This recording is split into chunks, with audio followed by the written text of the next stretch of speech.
시청자 여러분 안녕하십니까? 7월 27일 월요일장 파이널샷 시작합니다. 우리 시장은 주말 동안 기다렸었던 AI 서밋 소식이 들려왔습니다. 미국 기업과 1,000조가 넘는 대규모의 협력 소식이 들려왔는데요. 이 같은 기대감 속에 상승 출발했던 국내 증시, 중국 소식이 들려오면서 빠르게 반락을 했고 현재 구간 기대치를 못 미치는 시장의 아쉬운 분위기 나타나고 있습니다. 중국을 대표하는 메모리 기업인 창신메모리가 상장을 했는데요. 개장하고 나서 470% 이상 급등하는 모습 나타났고 글로벌 시장의 자금을 블랙홀처럼 빨아들이고 있는 상황입니다. 수급이 꼬이면서 외국인이 이탈하고 있고요. 우리 시장에서는 시장 자체가 좀 부진한 움직임 나타나고 있는데요. 그럼에도 불구하고 AI 시장에 대한 긍정적인 전망은 여전히 시장에 나오고 있죠. 오늘 마켓 에이컷을 통해서는 AI 서밋과 관련된 이야기 그리고 이번 주 진행될 굵직굵직한 주요 이벤트들 정리를 해드리도록 하겠습니다. 네, 저희가 오늘 A컷으로 준비한 사진은요. 지난 24일 날 진행이 됐던 AI 서밋의 한 장면을 준비를 했습니다. 익숙한 인물들이 많이 보이시죠? 한국과 미국을 대표하는 글로벌 총수들이 이 한자리에 모여서 여러 가지 현안들을 공유하고 또 협력 소식까지도 들려왔는데요. 그 규모가 무려 1,400조에 달하는 규모이고 초대형 AI 협력과 관련된 여러 가지 이야기들이 쏟아졌습니다. 특히나 이 자리에서 글로벌 총수들이 우리나라를 향해서 극찬을 좀 이어갔다는 것도 특징적인데요. 엔비디아 CEO인 젠슨 황은 우리나라 HBM이 없었다면은 AI 컴퓨터 구현이 어려웠을 것이다라고 이야기를 하면서 한국의 황금기가 지금이라고 표현을 했습니다. 오픈 AI CEO인 샘 올트만 역시나 한국이 없었다면 현재 AI 혁명은 불가능했을 것이다라고 표현을 했고요. 엔트로픽 CEO 같은 경우에도 반도체, 인프라 인재와 같이 AI 스택 전반에서 한국이 핵심적인 역할을 하고 있다라고 이야기를 했습니다. 이재용 삼성전자 회장 역시나 미국의 원천 기술과 플랫폼, 한국의 제조 경쟁력이 결합을 한다면 혁신 속도가 더 빨라질 것이라고 이 자리에서 언급을 했는데요. 그러니까 한국과 미국이 현재 각자의 강점을 가지고 보완을 해주는 관계이기 때문에 이렇게 대규모의 협력 소식이 들려올 수 있었고 앞으로에 대한 방향성 역시나 긍정적일 수밖에 없습니다. 그렇다면 AI 서밋에서는 어떠한 이야기들이 오고 갔을까요? 이재명 대통령이 빅테크 경영진들과 만났는데요. 엔비디아, 브로드컴, 마이크로소프트, 아마존, 엔트로픽과 같이 세계를 지금 좌지우지하는 CEO들이 대거 참석한 것으로 알려졌습니다. 단순하게 협력이 하나에 그치는 게 아니라요. 반도체라던가 데이터 센터, 에이전트 분야까지 전방위적인 협력을 논의한 것으로 확인이 됐고요.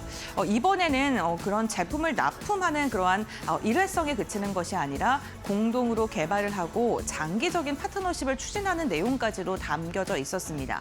메모리 파운드리 AI 팩토리와 자율주행 부분까지도 협력을 확대한다고 하는데요.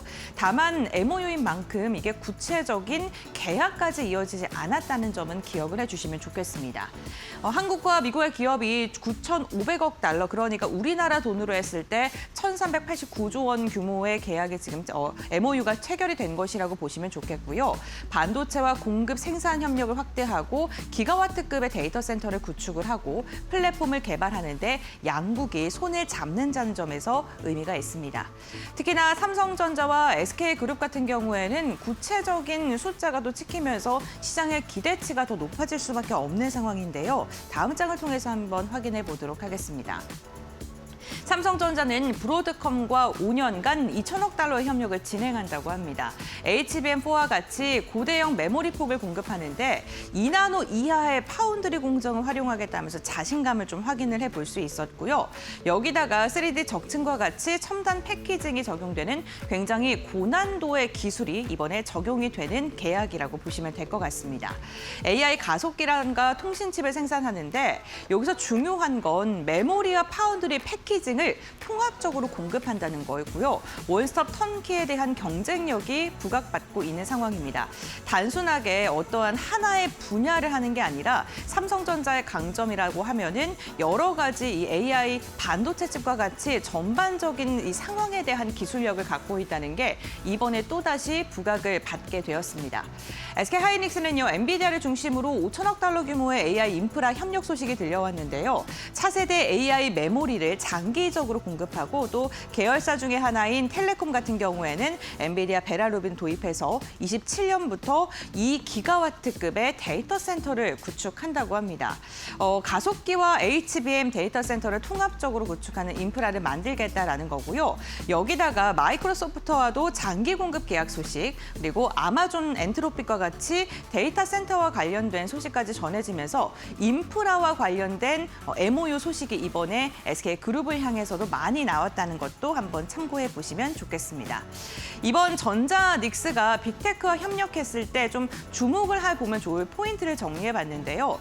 우선 이 반도체 기업들의 하단을 막아줬었던 게 반도체의 사이클이 더 장기화가 될 것이다. 왜냐하면 장기 공급 계약으로 반도체 계약이 변화하고 있기 때문이다라는 이야기 많이 들으셨을 겁니다.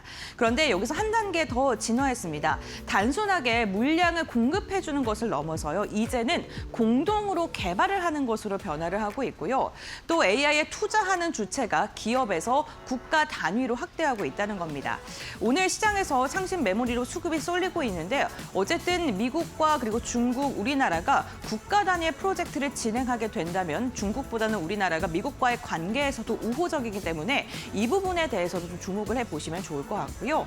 삼성전자의 파운드리와 SK그룹의 AI 인프라 사업이 글로벌 시장에서 재평가받을 가능성에 대해서도 눈여겨보시면 좋을 듯합니다. 여기다가 증권가에서 지금 가장 우호적인 리포트들이 쏟아지고 있는 게 바로 네이버입니다. 엔비디아가 네이버에 10억 달러를 전략적으로 투자한다는 소식이 전해졌고요. 투자 후의 지분율은 4.4%, 만약에 소각까지 합해지게 된다면 4.5%로 늘어나게 됩니다. 국민연금과 블랙록 다음으로 엔비디아가 3대 주주로 이름을 올리게 되는 건데요. 여기다가 블루피트는 최대 90억 달러의 PF 자금을 조달한다고 하는데요. 이 기업 가치로 돈을 조달하는 게 아니라 사업의 미래의 성과에 대한 기대감을 가지고 돈을 조달한다라고 보시면 쉽게 이해가 되실 것 같습니다. 네이버 같은 경우에는 AI 팩토리에 대해서 2028년까지 200메가와트급 규모로 키울 생각이고요. 장기적으로는 1기가와트급까지 인프라를 점점 더 확대할 예정이라고 합니다. 여기다가 GPU가 10만 개 규모의 소버리 AI 데이터 센터까지 더해지면서 컴퓨팅 자원을 제공한다고 하는데요. 네이버 오늘 이 같은 소식에 시간 외에서도 강한 상승이 나왔었고 여기다가 정규장에서도 7% 이상의 견조한 상승세가 유지되고 있다는 점도 참고해 보시면 좋겠습니다. 증권사에서 바라보고 있는 네이버의 뷰인데요. 오늘 3대 증권사에서도 모두 다 좀 긍정적인 이야기가 나왔습니다. 하나증권에서는 네이버가 엔비디아의 국내 공식 전진기지다라고 평가를 하면서 GPU 공급과 고객 확보, 자금 조달에 수혜를 받을 수 있을 것이다라고 이야기를 했습니다. 네이버를 갖고 계시는 투자자분들 참 많으신 걸로 알고 있는데 이 같은 소식에 그래도 조금 빅테크 관련해서 반도체 관련해서 소외감을 느끼셨던 게 한 걸음 좀 덜으셨을 것 같기도 하고요. 메리츠 증권 같은 경우에도 32년에 매출이 14조, 영업이익이 3조 이상을 달성할 것이다라고 이야기를 하면서 AI 인프라를 중심으로 자산의 배분의 성격이 변화하고 있다라고 표현을 했습니다. 교보증권 역시나 아시아와 그리고 한국의 AI 컴퓨터 수요를 흡수할 가능성이 있기 때문에 주목해 봐야 된다라고 네이버를 평가를 했는데요. 네이버, 엔비디아와의 손을 잡은 이 협력 관계를 통해서 주가가 다시 한번 레벨업 가능할지 국민주로 거듭날 수 있을지도 기대해 보도록 하겠습니다. 삼성증권에 대해서는 삼성증권은요 AI 수요 사이클이 여전히 견조하다라고 평가를 했는데요. 그러면서 그 근거로 든 게 토큰의 사용량이 여전히 빠르게 증가하고 있다라고 이야기를 했습니다. 오늘 우리 시장 반도체 기업이 생각보다 좀 부진한 움직임 나타나면서 걱정하고 계시는 분들 많고요. 알파벳의 적자와 관련돼서 잉여 현금 흐름 이 부분에 대해서도 우려가 지속적으로 나오고 있는데 결국에는 숫자는 지속적으로 증명을 하고 있다는 것입니다. 구글의 월간 토큰 처리량이 3,200조라고 하고요. 오픈라우터는 연초에 10조 개에서 주간 60조까지 지금 6배 이상 증가를 한 상황이라고 합니다.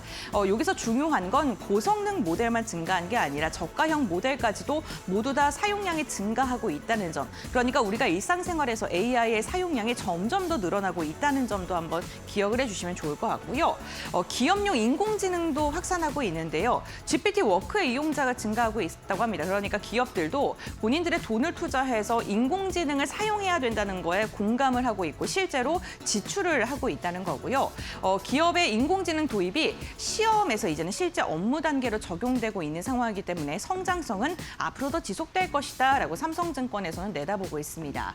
오픈 AI나 엔트로픽의 연매출 확산의 지속 성장을 지금 삼성증권은 예측을 하면서 결국에는 클라우드 기업의 매출로 인공지능의 수요가 연결이 될 것이고 돈을 버는 클라우드 기업들이 또 다시 반도체에 투자하는 선순환이 이어질 수밖에 없다라고 시장을 바라본 것이고요. 컴퓨팅의 공급 부족이 성장의 제약 요인이긴 합니다만 결국에는 시장 자체는 지속적으로 성장할 것이다라고 이야기를 했습니다.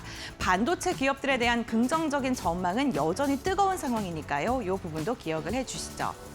이번 주 정말 굵직굵직한 이벤트들 많이 남아 있습니다. AI 서밋에 대한 호재에도 불구하고 창신 메모리를 수급 이동으로 인해서 오늘 외국인의 이탈이 나오고 있고 부진한 움직임 나타나고 있는데요. 이번 주 그 굵직굵직한 이벤트들 소화하면서 시장이 다시금 수급이 돌아올 수 있을지를 주목해 보셔야 될 것 같습니다. 우선 28일 날 HD현대일렉트릭 실적 발표합니다. 전력 설비와 관련된 분위기 좀 보셔야 될 것 같고 그러면서 SK하이닉스, 삼성전자의 실적들도 한번 체크해 보시고요. FOMC 결과와 마이크로소프트, 메타와 같이 빅테크 기업들의 실적과 금리의 방향성을 결정짓는 주요 이벤트들도 함께하고 있으니까요. 이러한 이벤트들 저희와 함께 참고해 보시면 좋겠습니다.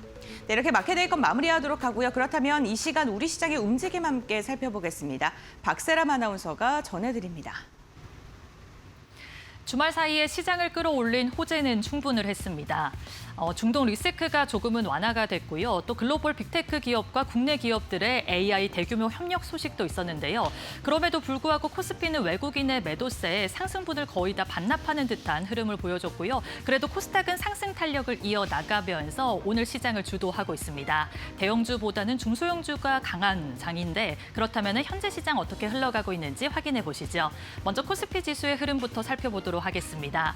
주말 사이에 AI 서밋부터 시작을 해서 글로벌 빅테크 기업들과 MOU 체결 소식까지 있었습니다. 이에 코스피가 1% 상승하면서 기분 좋게 출발했지만 외국인이 조 단위로 물량을 팔아치우면서 하락으로 전환이 됐는데요. 장중에는 6,500포인트까지 저점을 낮추기도 했습니다. 그래도 현재는 회복세를 보이면서 6,700선까지 다시 올라왔고요. 0.51% 소폭이나마 오름세 보여주고 있습니다. 오늘은 보합권에서 공방을 벌이고 있다는 점 참고하셔야겠는데요.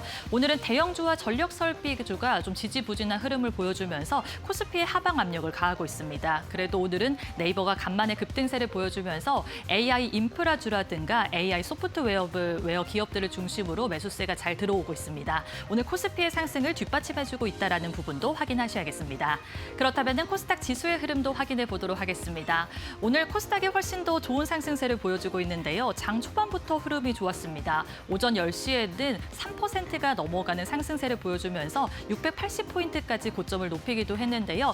현재 약간의 상승폭이 둔화되기는 했지만 그래도 2.05% 오름세 보여주면서 763.53포인트에서 움직이고 있습니다.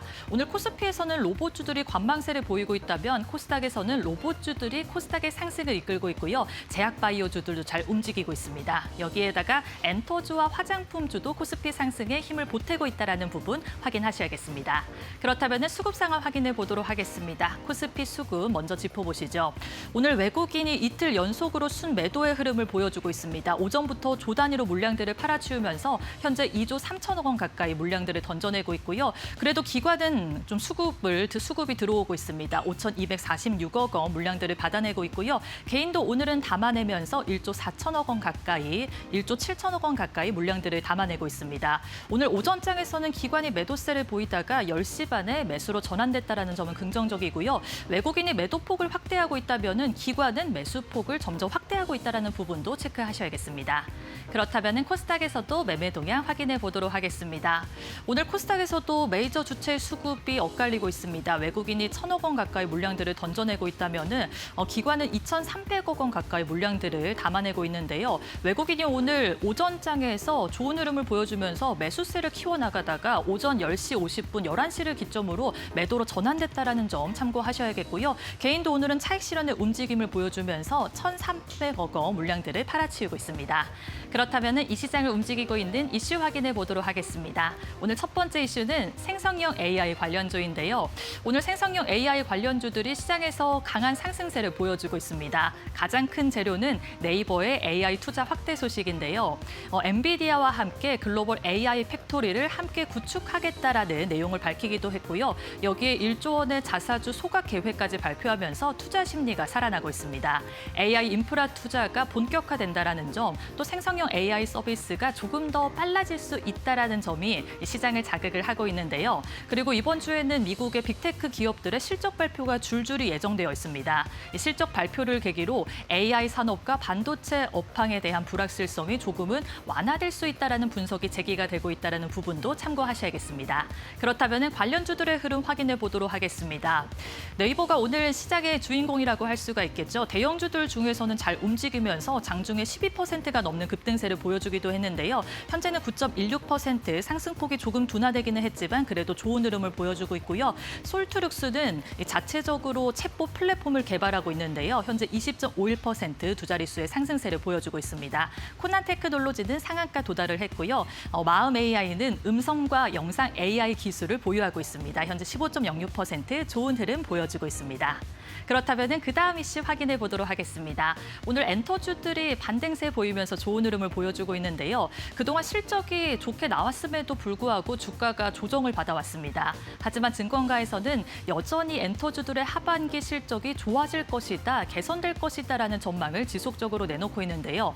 먼저 BTS의 완전체 활동도 있고요. 주요 아티스트들의 이 월드 투어가 하반기에 집중이 되어 있습니다. 공연 매출도 늘어날 것인데 공연 매출이 상승을 하다 보면은 이 굿즈와 음반 판매도 늘어날 것이다라는 기대감이 오늘 투자 심리를 자극하고 있는데요. 다만 증권가에서는 공연과 음반뿐만 아니라 팬 플랫폼 사업이라든가 컨텐츠 사업까지 이제는 수익화가 가능할지 지켜봐야 된다라는 분석이 있다는 점 참고하셔야겠습니다. 관련주들의 흐름 확인해 보도록 하겠습니다. 하이브가 7.08% 상승세 보여주고 있고요. 방송과 영상, 컨텐츠 제작 사업까지 같이 병행하고 있는 CJ E&M은 4.95% 오름세 보여주고 있습니다. YG 엔터테인먼트도 3.27% 오름세 보여주고 있습니다. 지금까지 시장 흐름 살펴봤고요. 이어서 종목 파인더 함께해 보시죠. 자, 종목 파인더 이어가겠습니다. 오늘 시장에서는 또 어떤 종목들이 움직이고 어떤 펀더멘털, 어떤 이슈들이 있는지 알아보도록 하겠습니다. 세 가지 이슈 준비했는데요. 첫 번째부터 확인해 보겠습니다. 자, 주말에 많은 분들 뉴스나 TV나 유튜브를 통해서 많이 보셨죠? 샌프란시스코 AI 서밋이 있었는데 여기에서 여러 가지 또 이벤트를 막 만들어냈습니다. 이제는 약간은 식상하기도 하지만 다 예상되는 그런 이벤트들이어서 시장에서 반응이 조금 덜하긴 하지만 어쨌든 구체적인 내용들을 좀 살펴보면 결국에는 삼성, SK, 현대차, 네이버, 우리나라의 이런 굴지의 기업들이 해외 AI 빅테크 기업들과 협업을 하고 앞으로 장기 공급 계약을 맺고 AI 인프라를 구축하는 투자를 받고 이런 밑그림을 그렸다라는 평가들이 나오고 있습니다. 자, AI 밸류체인과 미국 빅테크의 밸류체인을 연결하는 것이 결국에는 핵심이다라고 이야기를 나오고 있는 상황이고요. 자, GPU가 확보가 되어 있는 상황이고 그리고 역시 이것을 데이터 센터의 건설로 연결을 시키고 그것으로 AI 서비스를 함께 만들어 나가는 그런 전략을 펼치는 것이 지금 우리나라의 AI 전략이다라는 그런 이야기를 하고 있습니다. 자, 이러면서 또 이런 코멘트들도 있었어요. 주가가 최근에 우리나라 증시가 조금 조정을 받아서 이재명 대통령이 한국 증시가 약간 조정받고 있다라는 그런 얘기를 했더니 젠스랑 CEO가 여기에 대해서 우리나라 주가 다시 오를 것이다. 한국의 주가 다시 오를 것이다 라고 하면서 농담 반, 진담 반 이런 섞인 얘기를 하면서 시장에서 약간의 안도감을 줬다고 해야 될까요? 그거에 영향에 맞는 만큼 주가가 올라가진 않지만 우리 시장이 일단은 오늘은 좀 반등을 나타내고 있는 상황입니다.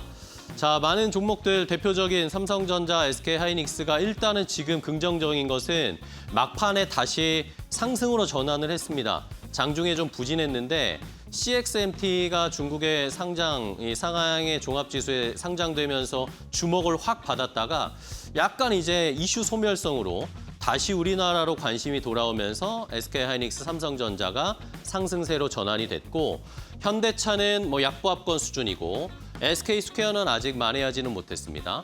그리고 뭐 삼성과 결이 되는 또 연결되는 로봇주들도 오늘 좀 좋은 흐름을 나타내는데 레인보우 로보틱스가 5.7% 상승세를 보여주고 있습니다.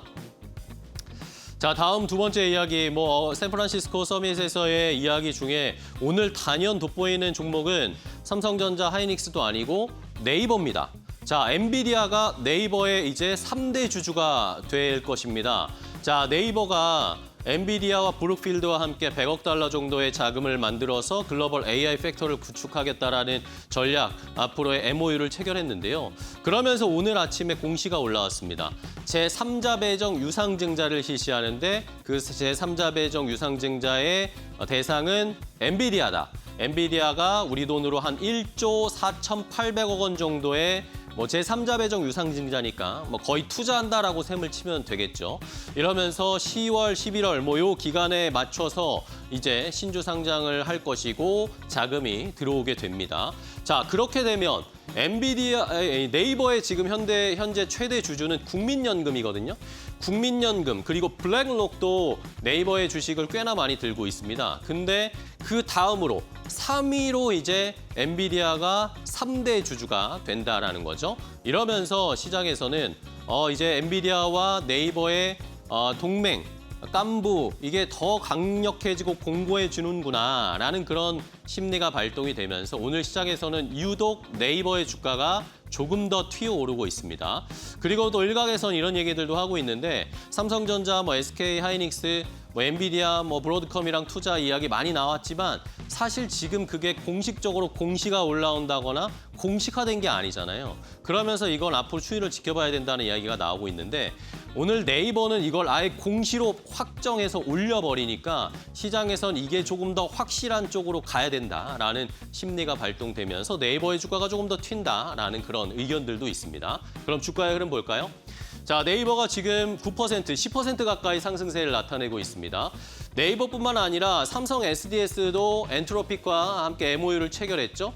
SK텔레콤도 역시 AI 인프라, AI 팩토리 구축하겠다라는 계획들. 이제는 반도체도 좋지만 AI 인프라 센터, AI 데이터 센터를 실제로 만들고 구현해내는 쪽에서의 수익을 낼 수 있는, 그게 반영될 수 있는 종목들로 좀 눈을 옮겨야 된다라는 그런 의견도 있습니다. 네이버는 너무 잘 가지만 카카오는 상대적으로 초라하고요. 솔트룩스 같은 AI 소프트웨어 관련 종목들도 오늘은 매우 좋은 흐름을 지난주에 이어서 보여주고 있습니다.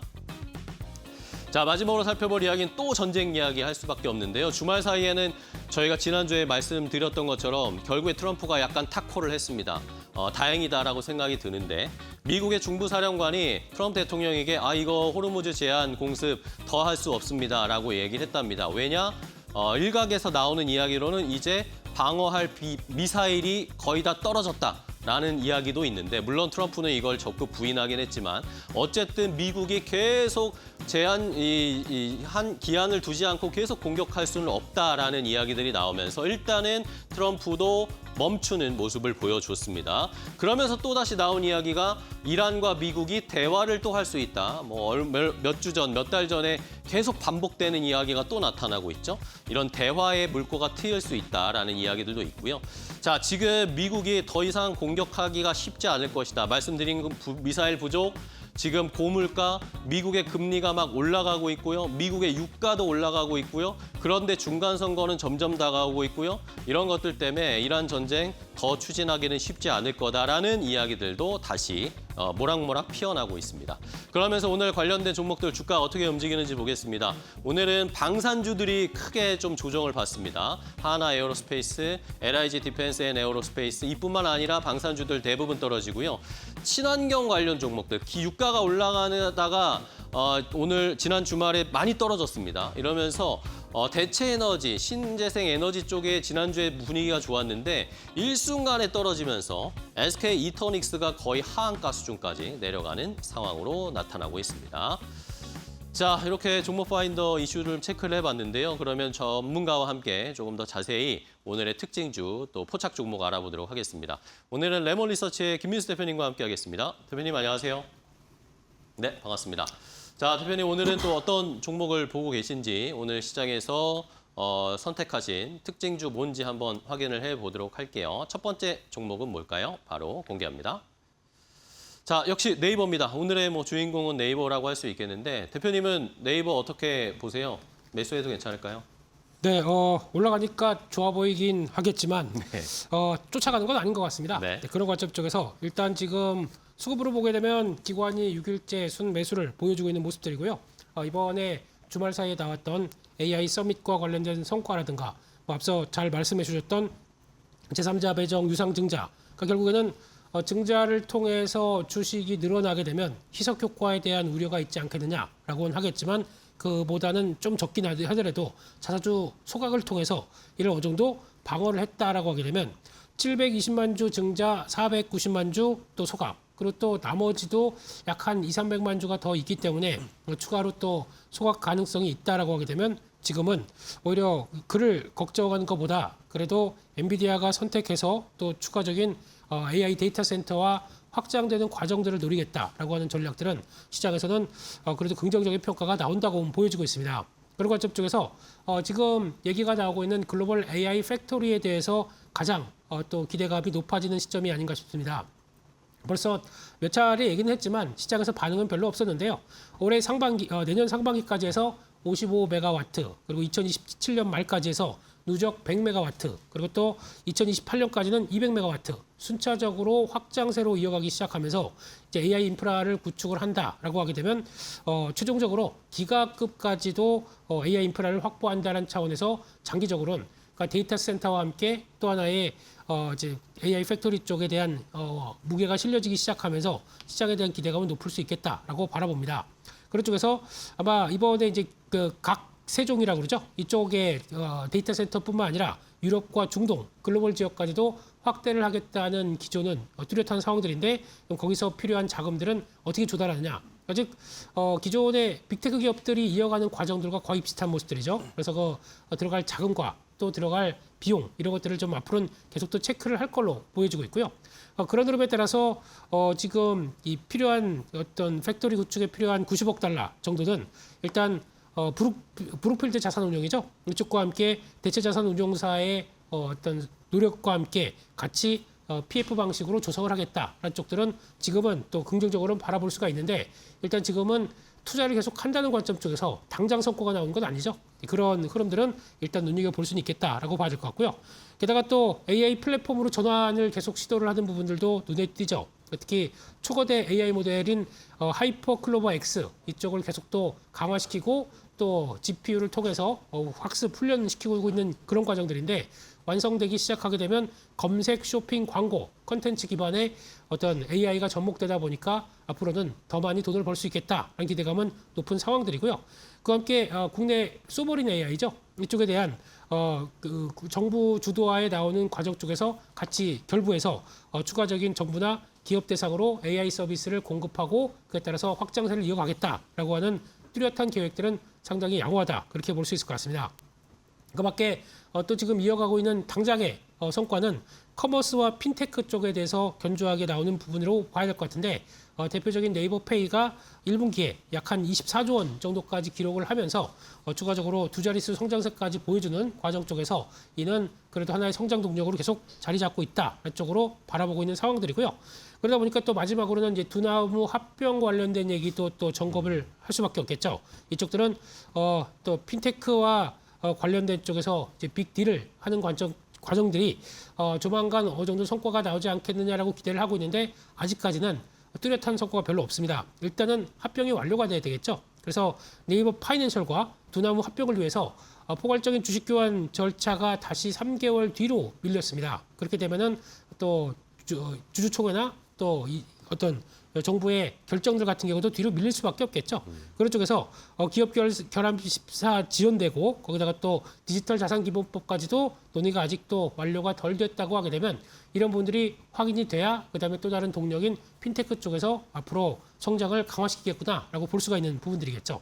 따라서 결론적으로 보게 되면 일단 오늘 나왔던 전반적인 내용들은 그래도 중기 성장 동력엔 이상이 없이 그래도 기대감은 채울 수 있는 국면이다라고 생각을 하고 있지만 지금 분위기 쪽에서 지금 빅테크 기업들이 갖고 있는 고민과 똑같습니다. 지금 당장 돈 버는 건 아닙니다. 그 AI를 또 데이터 센터를 구축을 해서 그 다음에 들어가는 비용과 함께 어느 정도 완료가 되게 되면 그 다음에는 우리 돈을 많이 벌 거야 라는 쪽들이지만 많이 벌 거야가 아니라 지금은 비용을 걱정해야 되겠죠. 그렇기 때문에 지금은 추가적으로 반등이 강화되는 것보다는 다시 한번 눌림목이다 아니면 약간 시장 대비해서는 좀 고민을 던져준다라는 쪽에서 지금 자리 약한 뭐 23만 원대, 4만 원대는 일단 좀 비중을 줄이는 자리 쪽으로 보셔야 될 것 같고요. 다시 한번 20만 원대 초반대 들어온다라고 하게 되면 그런 때에서 또 자리 보고 비중을 늘려가는 전략들이 훨씬 더 나은 흐름들이 아닐까 그렇게 생각하고 있습니다. 네, 알겠습니다. 자, 네이버 오늘 뭐 좋은 모멘텀을 받으면서 제3자 배정 유상증자도 있지만 자사주 소각 이야기까지 함께 보완하는 그런 전략을 제시를 했는데 오늘 주가가 오를 때 따라가기보다는 한 번 더 눌림목이 나오거나 조정이 나올 때 공략하는 게 좋겠다라는 의견이셨습니다. 자, 첫 번째 네이버 하기를 해봤고요. 다음 김민수 대표님 두 번째 선택하신 종목은 뭘까요? 오늘의 특징주 두 번째 공개하겠습니다. 자, 두 번째는 하이브입니다.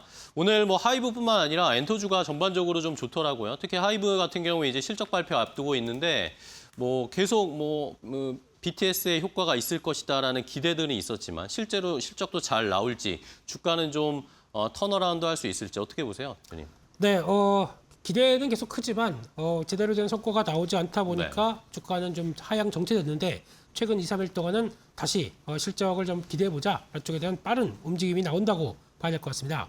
그런 쪽에서 수급을 보게 되면 외국인들이 7일째 순매수를 하고 있다 보니까 거기서 기대감을 좀 키우나 싶었는데 지금 보니까 오후장에는 외국인들이 매도로 좀 바뀌는 것 같습니다. 오히려 기관이 이틀째 순매수로 좀 바뀌고 있다라는 쪽으로 바라보고 있는 상황들인데요. 일단 뭐 다 아시는 것처럼 BTS 성과 외에 지금 그래도 구조조정을 한다라는 쪽에서 앞으로 실적에 대한 변화의 기대감을 좀 높여가는데 일단 그동안에 지금 하이브하게 되면은 M&A를 제대로 못한 대표적인 기업이라고 평가를 받고 있는데 그런 쪽에서 그를 좀 접고 다시 그동안에 적자폭을 키웠던 부분들을 잘라낸다라고 하게 되면 이게 그나마 그래도 앞으로 실적에는 좀 더 도움이 되지 않겠느냐라고 바라보는데 그중에서 슈퍼톤이라고 있습니다. 인공지능 AI 오디오 전문 기업인데 약 한 500억 정도를 투입을 했었지만 성과가 나오지 않자 한 3년 반 만에 청산 절차를 가져갑니다. 그만큼 돈이 날아가는 모습들이 있는 모습들이죠. 그밖에 또 그전에는 미국의 홍보 대행사였죠. 더 에이전시 그룹, PR이라는 회사를 정리를 또 하기 시작하다 보니까 돈은 투입됐는데 아쉽지만 일단은 지분을 좀 넘기는 쪽으로 그렇게 가고 있고요. 또 하나 기대감 컸었던 이타카홀딩스 같은 경우도 약 한 1조 5천억에 인수를 했지만 여전히 계속되는 적자가 이어지다 보니까 이 부분에 대해서도 어느 정도 좀 수술이 필요한 거 아니냐라는 쪽들인데 일단 매출은 커지는 만큼 그에 따른 성과가 나오는지 이것도 좀 체크할 필요가 있다라고 바라보고 있는데요. 그런 쪽에서 그래도 BTS에 대한 성과는 기대를 하겠다라는 쪽들이 그죠. 그런 쪽에서 이번에 월드 투어가 82회. 근데 추가로 앵콜 공연까지 잡히게 되면은 좀 더 늘어날 것 같다라고 얘기를 하고 있는데 이런 쪽에서 다이내믹 프라이싱이라는 얘기들. 그래서 그때그때마다 티켓 가격이 좀 바뀌죠. 그런데 인기에 따라서 좀 더 올라간다라고 하다 보니까 그에 따른 이제 수익성에 대한 기대감은 높아지는 상황들인데 하지만 아쉬운 거는 음반과 음원 쪽들이 이번에 생각보다 좀 주춤했습니다. 그만큼 매출이 그만큼 강하게 나오지 못하다 보니까 이런 부분들을 어떤 공연으로 계속 또 극복할 수 있을지 이게 가장 또 중요한 관건이라고 봐야 될 것 같고요. 그밖에 또 저연차 IP들이 얼마큼 또 성과를 내주느냐 이게 또 중요할 걸로 보여지고 있는데 뭐 캐치아이라든가 코르티스 이런 쪽에서 일단은 성장세는 눈에 띈다고 보여집니다. 그래서 안정적인 포트폴리오를 구축돼 있고 그래서 하반기 라인업까지도 기대를 한다라고 보여지고 있는데 일단 올라오는 또 인기도나 이런 모습들이 아직까지는 저희가 BTS에 초점을 맞추고 그만큼의 성과를 기대한다 하기는 좀 어렵겠죠. 그렇기 때문에 일단은 어떤 성과에 대한 변화들은 계속 실적에서 어느 정도까지 자리 잡는지 확인해야 될 걸로 보여지고 있고요.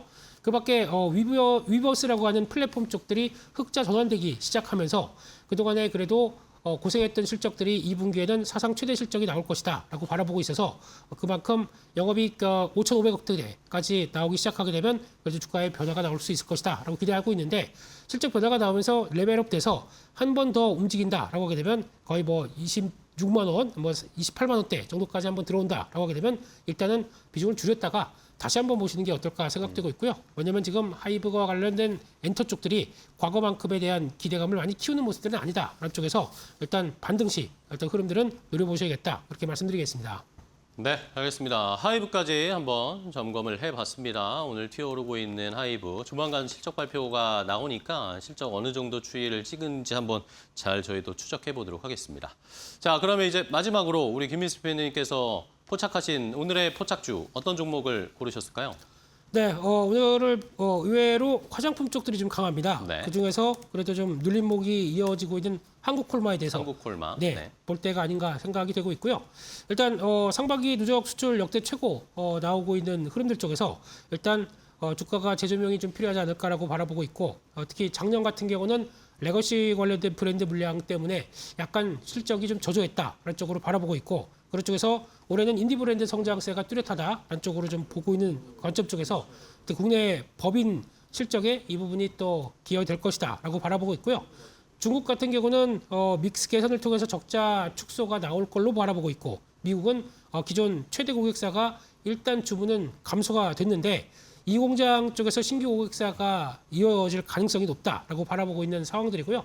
게다가 또 자외선 차단제 쪽들이 국내 생산 물량의 70% 이상을 차지하고 있는 쪽이고 거기다가 이제 ODM 쪽에서 활발하게 움직이게 되면 또 성수기다 보니까 추가적인 변화가 좀 더 강화되지 않을까 생각되고 있고요.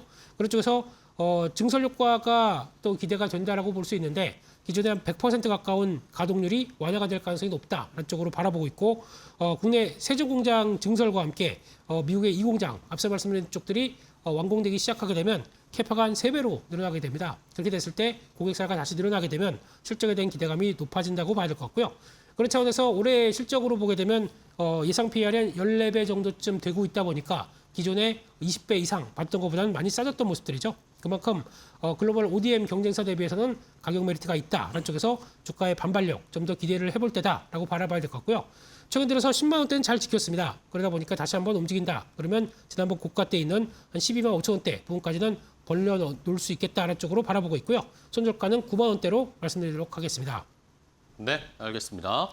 자, 한국콜마까지 확인을 해봤습니다. 오늘 화장품주들도 반등이 꽤나 강하게 뭐 장 초반바다는 아니지만 꽤나 괜찮게 나오고 있는 상황인데 결국에는 화장품 종목들도 실적 기반, 실적이 잘 나오는 종목들을 잘 선별해서 저희가 투자할 수 있도록 한국콜마도 한번 잘 지켜보도록 하겠습니다. 현재가의 가격, 전략, 그리고 목표가 12만 5천 원으로 제시해 주셨으니까요. 한번 지켜보도록 하겠습니다.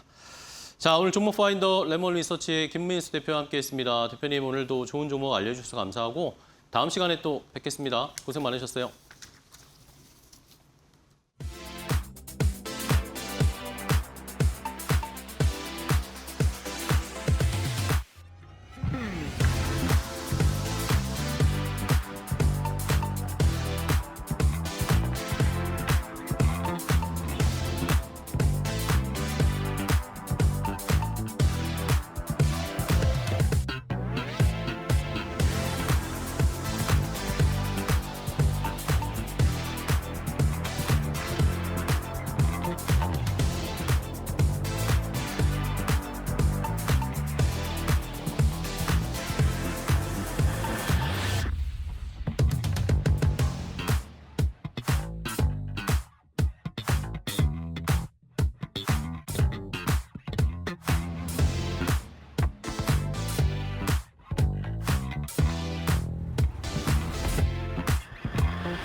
28만 원 목표가까지 나왔던 코오롱 티슈진 주가가 1만 5천 원까지 추락했다. 두 달여 만에 90% 가까이 폭락한 것이다. 급락의 발단은 미국 임상 3상 결과였다. 코오롱 티슈진은 무릎 골관절염 세포 유전자 치료제 TGC의 미국 임상 3상 첫 번째 분석에서 통계적 유의성을 충족하지 못했다고 공시했다. 공시 이후 주가는 3거래일 연속 하한가로 직행했다. 하한가가 풀린 뒤에도 29% 가까이 급락하며 지난달 10만 원대였던 주가는 한 달 만에 1만 원대로 내려앉았다. 문제는 기대가 컸던 만큼 실망도 컸다는 점이다. 코오롱 티슈진은 사실상 TGC의 하나의 기업 가치가 크게 묶여있는 바이오 기업으로 평가돼 왔다. 오는 10월 공개될 두 번째 임상 3상 결과가 마지막 변수로 떠올랐다. 증권가 전망도 뒤늦게 바뀌었다. 지난 5월 목표 주가를 28만 원까지 제시했던 한국투자증권은 임상 결과 발표 이후 목표 주가를 제시하지 않고 투자 의견을 매수해서 중립으로 낮췄다. 임상 기대감으로 치솟았던 주가가 결과 하나에 무너지면서 바이오주 투자 리스크가 다시 시장의 경고음으로 떠오르고 있다.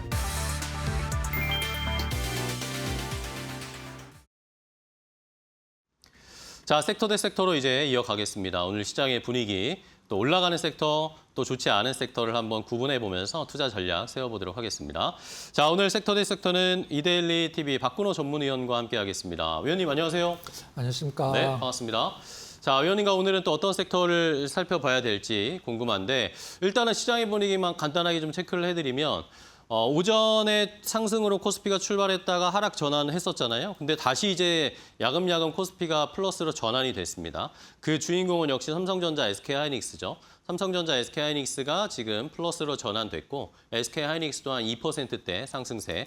아마도 창신메모리 중국에 상장된 이슈들이 좀 많이 부각이 됐다가 너무 PER 높은 거 아니야? 라는 그런 의견들도 막 나오거든요. PER, CXMT가 뭐 선행 PER 20배 나온다고 하던데. 근데 마이크론, 뭐 삼성전자, SK하이닉스 막 5배, 6배 수준입니다. 이런 것들을 다시 한번 계산하기 시작한 것 같고요. 일단은 코스피가 상승 전환했다라는 거 살펴보셔야겠습니다. 자, 그러면 섹터 대 섹터 첫 번째로 오늘 올라가는 섹터, 또 떨어지지만 좀 기회를 찾을 수 있는 섹터 바로 확인해 보도록 하겠습니다. 자, 첫 번째로 상승 섹터는 오늘 금융지주사들이 좋습니다. 뭐 최근에 금융지주사들 너무 좋죠. 계속해서 상승 탄력은 유지해주고 있고요. 반면에 하락하는 섹터는 아까 저도 체크를 해드렸지만 친환경 쪽에 태양광이 또 오늘 특히 많이 떨어지고 있습니다. SK 이터닉스, OCI 홀딩스 둘 다 뭐 20% 내외로 큰 낙폭이 나오고 있습니다. 자, 먼저 상승하는 섹터부터 보겠습니다. 위원님, 뭐 최근에는 뭐 증시가 한참 좋을 때는 증권주들이 막 달렸는데 요즘에는 확실히 증권주보다는 금융지주사들이 훨씬 더 좋은 흐름을 나타내네요. 이번 주에 뭐 FOMC 회의도 있고 어떻게 좀 대비해야 될까요? 네, 금융 지주사가 시장에서 눈에 띄게 오른다라는 얘기는 실질적으로 그날 시장이 조금 별로다라고 이제 시장을 보셔도 사실 되거든요. 시장이 막 이제 삼성전자, 하이닉스가 이제 지수 끌어올리면서 일단 물론 둘만 올라갈 때도 있긴 했었습니다만 이제 밑에 2선, 3선 기업들 끌고 올라갈 때도 있었으니까 그럴 때는 이제 금융지주가 쉬죠, 실질적으로는. 근데 일단 삼성전자, 하이닉스도 조금 고만고만하고 약보합 강보합 정도 되고 시장이 큰 재미가 없는데 혹은 시장이 좀 약간 약세인데라고 했을 때 금융지수사들이 유독 이제 상승하는 거 우리가 좀 많이 볼 수가 있죠. 일단 지금 현재 뭐 반도체뿐만이 아니라 사실 실적이 굉장히 좋은 섹터들이 엄청 많이 쉬고 있죠. 뭐 금융지주사 뭐 당연하고 뭐 게임주들도 몇 개 그렇고 화장품 그다음에 뭐 엔터 이런 기업들이 이제 업종군들이 시장에서 실질적으로는 좀 약간 어떤 존재감을 좀 나타내려고 하는 듯한 초기라고 좀 보는 될 것 같아요. 오늘 엔터주들도 상당히 좀 좋죠. 네. 자, 금융지주사들 지금 시장에서 이제 실적 관련돼서 나올 때 역대급 상반기 실적이다라고 이제 계속적으로 표현을 좀 해주고 있어요. 5대 금융지주사죠. 국민, 신한, 하나, 우리, NH, 농협까지 합쳐서 5대 금융지주 상반기 순이익만 이제 13조 원이 넘었다.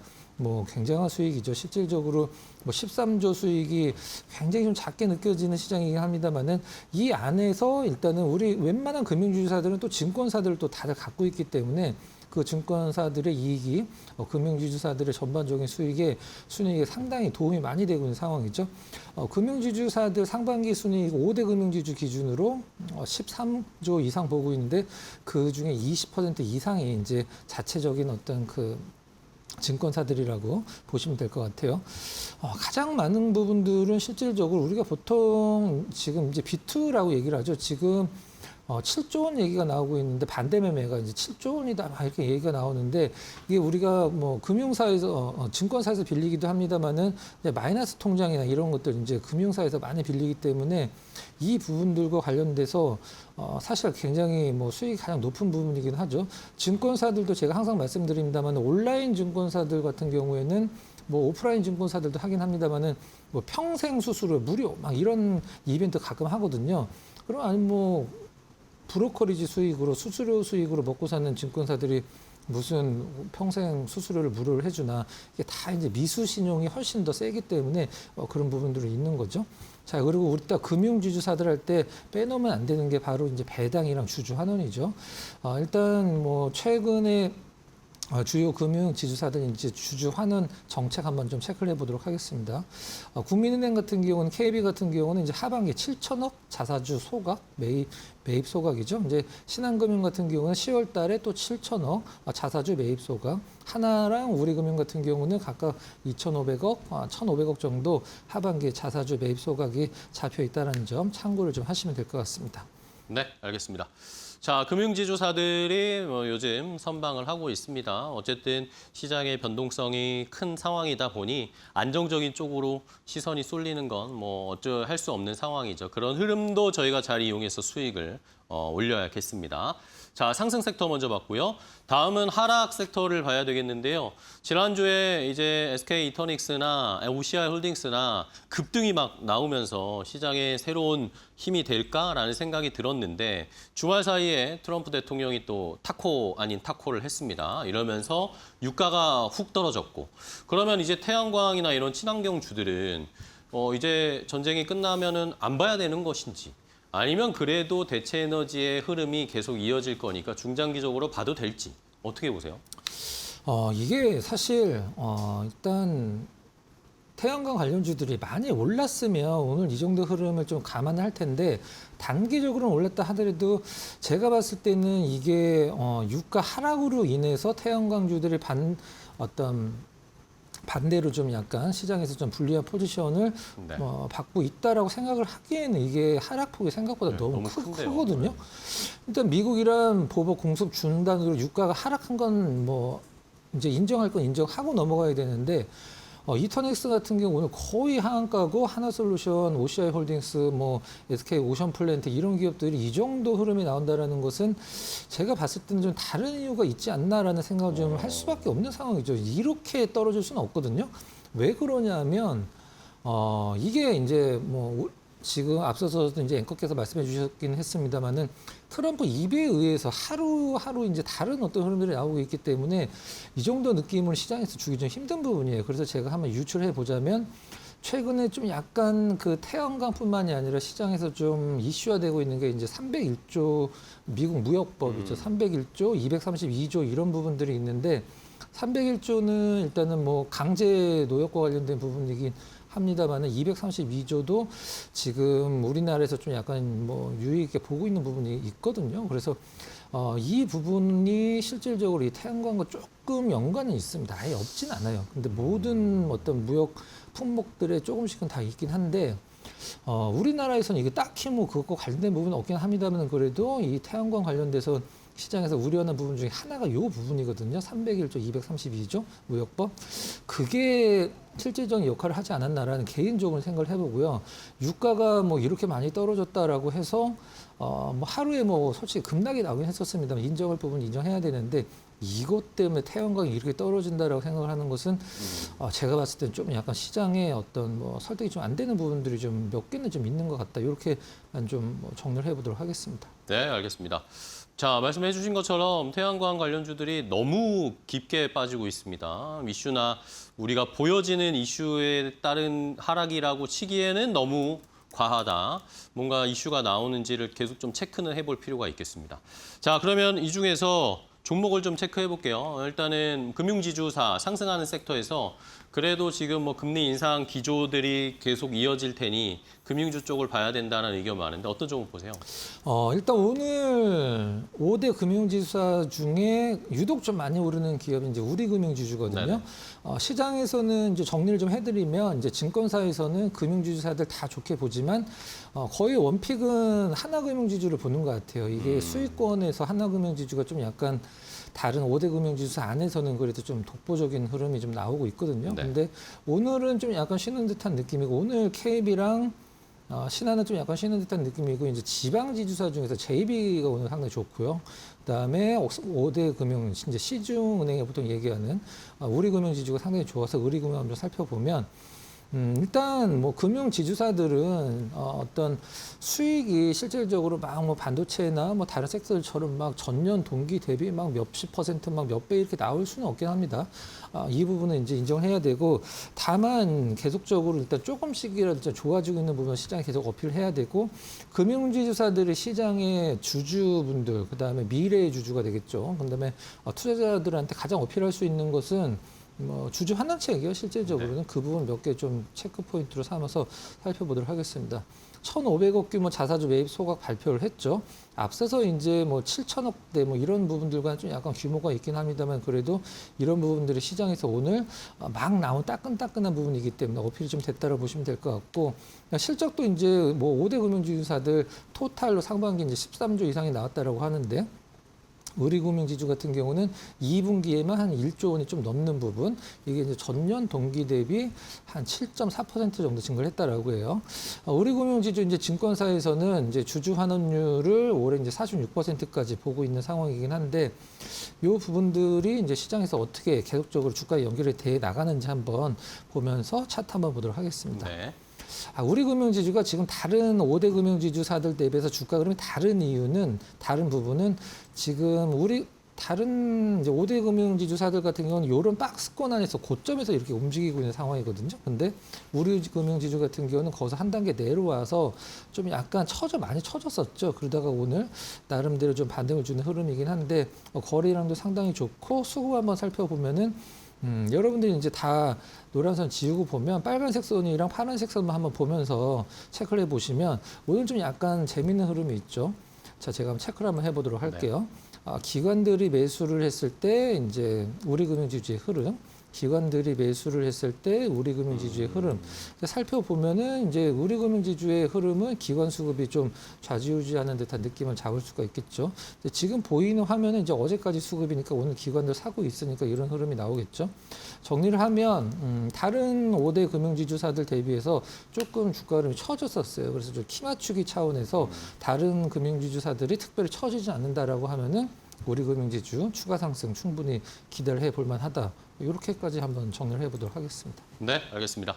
자, 우리금융지주도 함께 금융지주사의 랠리에 동참할 수 있을지 상승폭을 더 많이 하면서 따라갈 수 있을지 지켜보겠습니다.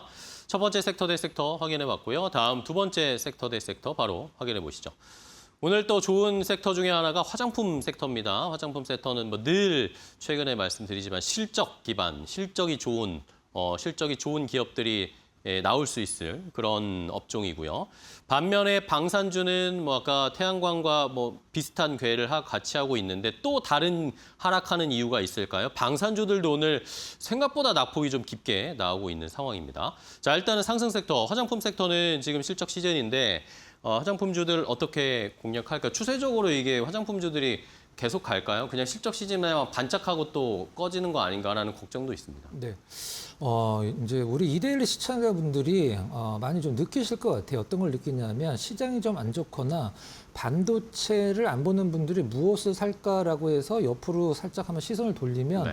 화장품을 살 수밖에 없을 정도로 방송에서도 화장품을 굉장히 많이 얘기를 네. 아마 하실 걸 아마 보셨을 거예요. 실질적으로는 이제 앵커께서도 느끼실 것 같은데 제가 봐도 이제 차트를 봐도 그렇고 실적을 봐도 그렇고 언론을 봐도 그렇고 반도체는 일단은 좀 약간은 뭐 좋긴 한데 조금 두고 봐야 되겠다라고 하시는 분들이 그럼 반도체 빼놓고 뭐 살까라고 생각했을 때 지금 딱 두 개밖에 없습니다. 화장품이랑 엔터예요. 눈에 딱 들어오는 거 굉장히 안정적으로. 그러니까 여기서 시장의 투자자 뭘 느끼시냐면 지금 사도 물리지 않을 것 같은 섹터 이 두 개를 꼽으라라고 하면 지금 바닥권에서 막 올라오는 화장품 엔터거든요. 그래서 지금 시장이 좀 약간 혼조 세일을 나타내면 화장품 엔터가 이제 고개를 드는 흐름이 나오고 있는 것 같은데 뭐니 해도 이제 실적이죠. 이제 우리가 이제 어떤 주식을 샀을 때 소위 물렸을 때 나한테 물려도 어떤 큰 걱정 없다라는 것을 안겨주는 부분들은 이제 실적이죠. 실질적으로는. 뭐 상반기 실적 뭐 굳이 말씀 안 드려도 너무 좋았고 전년에도 좋았는데 올해 우리나라 K 뷰티 화장품이 전년 대비해서 상반기에만 25% 정도 수출이 늘었죠.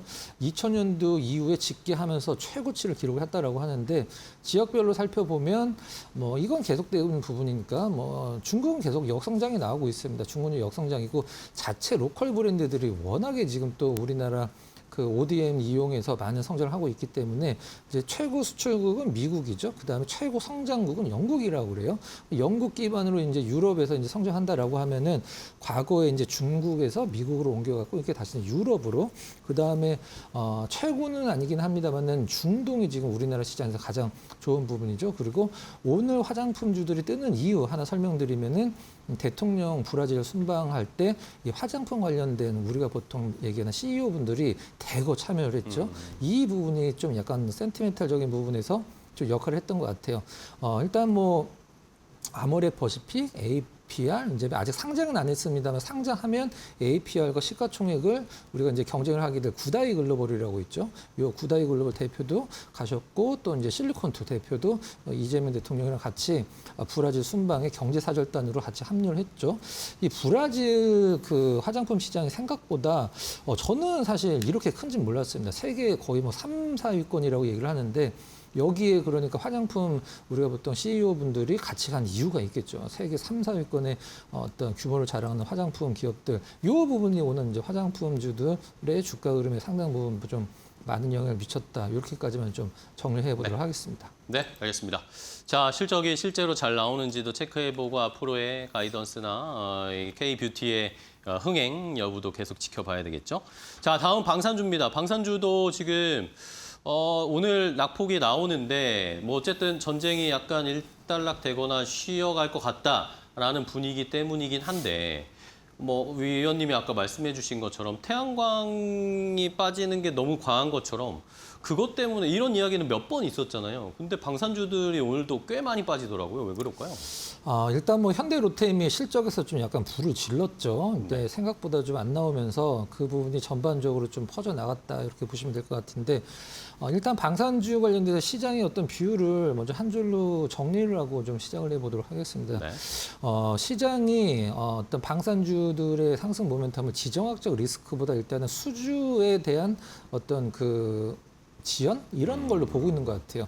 수주를 벌써 했었어야 되는데 중동 쪽에서 지정학적 리스크가 굉장히 많이 좀 루즈하게 늘어지면서 중동 쪽에서 우리가 수주를 해야 될 물량이 이미 그 물량들이 지금 계속 이연이 되고 있다. 이걸 지금 조금 우려감을 나타내고 있는 것 같은데 일단 뭐 지정학적 리스크보다 수주 잔고가 이제 시장에서 지금 방산주를 보고 있는 가장 포인트라고 보시면 될 것 같은데 우리가 이제 그 하나오션이 캐나다 잠수함 수주를 못했던 것 부분을 우리가 한번 생각을 해보면 단순히 그냥 독일과의 경쟁에서 하나오션이 밀린 게 아니라 만약에 예를 들어서 뭐 유럽의 어떤 뭐 부분들과 우리나라가 경쟁을 해야 되는 방산이 있겠다. 그러면은 그 부분은 사실 뭐 언론에서 카르텔이라고 표현을 하기도 했었습니다만은 이제 유럽에서 어떤 이런 부분들이 참 유럽 연합 내 거를 기왕이면 뭐 쓰자 이런 분위기가 있는 거죠 실질적으로. 그래서 대체 불가한 거 만약에 뭐 예를 들면 사실 탱크 같은 경우는 독일도 상당히 유명하거든요. 근데 자주포 같은 경우도 우리가 유명하긴 합니다만은 자주포는 사실 대체 불가라고 할 수가 있겠죠. 근데 좀 대체 가능한 거, 뭐 나중에 뭐 항공우주가 하는 뭐 전투기라든가 경공격기가 되겠죠. 뭐 아니면 전차 같은 경우 이제 독일 같은 경우도 있을 수 있겠고 독일은 지금 실질적으로 전차를 생산은 안 하고 있거든요. 근데 네. 이런 부분들이 어떤 한계라고 이제 보는 거죠. 국산 방산의 한계. 대체 불가한 거 아니면은 사실 그 지역을 뚫기가 좀 유럽을 뚫기가 힘들다. 이런 부분들이 최근에 방산주들의 좀 약간 분위기를 좀 차갑게 시키는 느낌을 준 주요 포인트가 아닌가 생각을 하고 있고요. 네. 지금 우리나라 방산 4사 수주잔고가 100조라고 얘기를 하는데 방산 4사 합쳐서 100조입니다. 근데 지금 시장에서는 수주 잔고가 중요하지 않다라고 생각을 하고 있는 거예요. 이게 어떤 건지 잠깐 간단히 설명드리면 최근에 이제 록히드 마틴 실적 보면은 수주 잔고가 엄청나거든요. 록히드 마틴 같은 경우는. 근데 우리가 수주 잔고라는 것은 지금 매출에 연결이 안 돼 있는 계약분을 얘기를 하는 거잖아요. 근데 예를 들어서 뭐 500억의 K2 전차를 한 대를 해서 뭐 100대를 납품하기로 했다. 그렇다라고 하면은 이거를 이제 원자재라든가 이런 거를 변해서 그거를 납기일과 원가를 못 맞췄을 땐 이게 이제 손해로 잡히는 거거든요. 그래서 이런 부분들이 조금은 이제 리스크로 작용을 한다라고 보시면 될 것 같아요. 네. 자, 그러면은 방산주 중에 오늘 뭐 말씀해 주신 실적 발표에 현대로템 좀 체크해 볼까요? 간단하게 볼까요? 심플하게 한번 좀 가보도록 네네. 하겠습니다. 현대로템 28만 원에서 지금 13만 원까지 빠졌어요. 이거는 조정이라고 보기엔 좀 힘든 부분이 되겠죠. 그러게요. 2분기 실적 같은 경우는 매출은 5% 줄었죠. 전년 동기 대비. 영업이익이 14%. 뭐 빠질 수는 있긴 합니다만 시장의 기대치 대비 빠졌다는 게 가장 좀 우려스러운 부분이고 수주잔고는 30조는 있긴 합니다만 전반적인 분위기가 중요하기 때문에 일단은 갖고 계신 분들은 뭐 반등을 기다린다 손 치더라도 신규로 접근하실 분들은 분위기가 완벽하게 좀 바뀌기 전까지는 그래도 어떤 방산주도 좀 보수적으로 보시는 게 낫지 않을까 이렇게 좀 개인적인 의견을 좀 전달해 드리도록 하겠습니다. 네, 알겠습니다. 자, 이렇게 오늘 상승 하락 섹터 함께 확인을 해봤습니다. 아무래도 하락하는 섹터들이 조금 심상치는 않기 때문에 이런 흐름이나 또 추가적인 뉴스나 모멘텀들을 좀 확인해 보면서 대응할 필요가 있을 것 같습니다. 자, 오늘 섹터 대 섹터 박근호 위원과 함께 했는데요. 위원님 또 오늘 좋은 종목 또 전략 소개해 주셔서 감사하고요. 다음 시간에 또 뵙겠습니다. 고생 많으셨어요.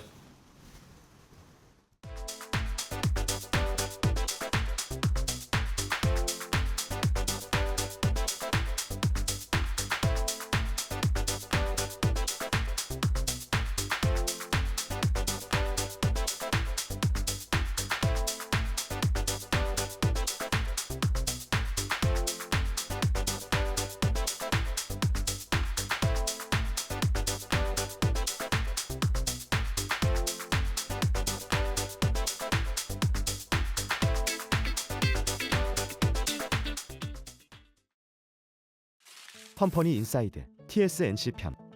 오늘날 전 세계 스마트폰과 인공지능의 심장을 독점하며 이 회사가 멈추면 지구의 기술이 멈춘다는 말을 들을 정도로 테크 산업의 생사 여탈권을 쥐고 흔드는 괴물이 있습니다.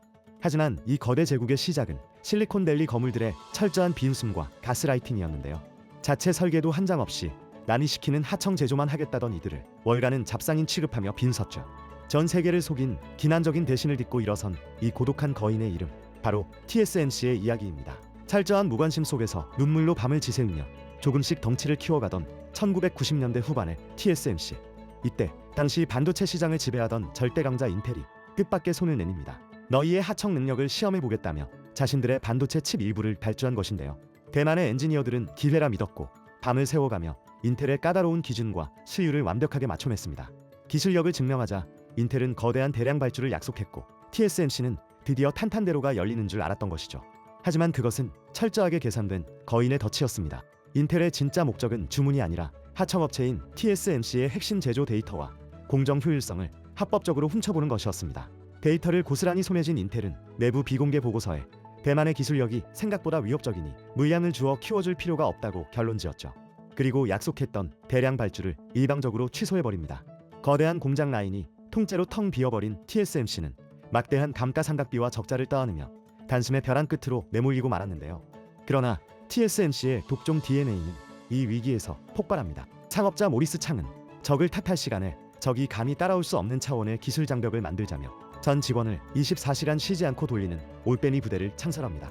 남들이 주가 방어를 위해 구조조정을 단행할 때 이들은 벌어들인 돈 전부를 차세대 신공정 연구와 장비에 쏟아부어버리는 도박을 감행하며 기술의 고지를 안개 너머로 올려버렸던 겁니다. 결국 자신들을 기만했던 거인 인텔마저 자체 생산을 포기하고 칩을 만들어달라며 고개를 숙이게 만든 부활의 신화. 철저한 배신을 오직 기술의 광기로 갚아준 고독한 거인, 바로 TSMC입니다.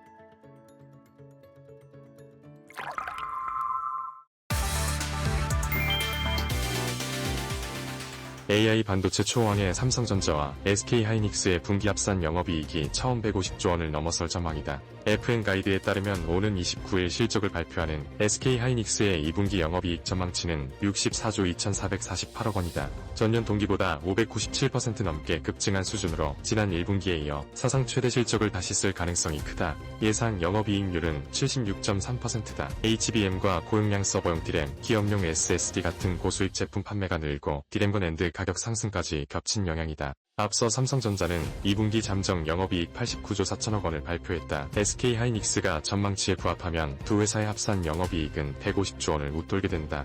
호황의 배경은 AI 데이터 센터 투자다. 북미 빅테크들이 장기 공급 계약을 확대하면서 HBM 수요는 커지고 범용 메모리 공급은 줄어드는 구조가 만들어지고 있다. 증권가에서는 AI 데이터 센터양 매출 비중이 70%까지 확대될 수 있다는 전망도 나온다. 삼성전자와 SK하이닉스가 AI 반도체 초왕의 중심에서 역대급 실적 기록에 도전하고 있다.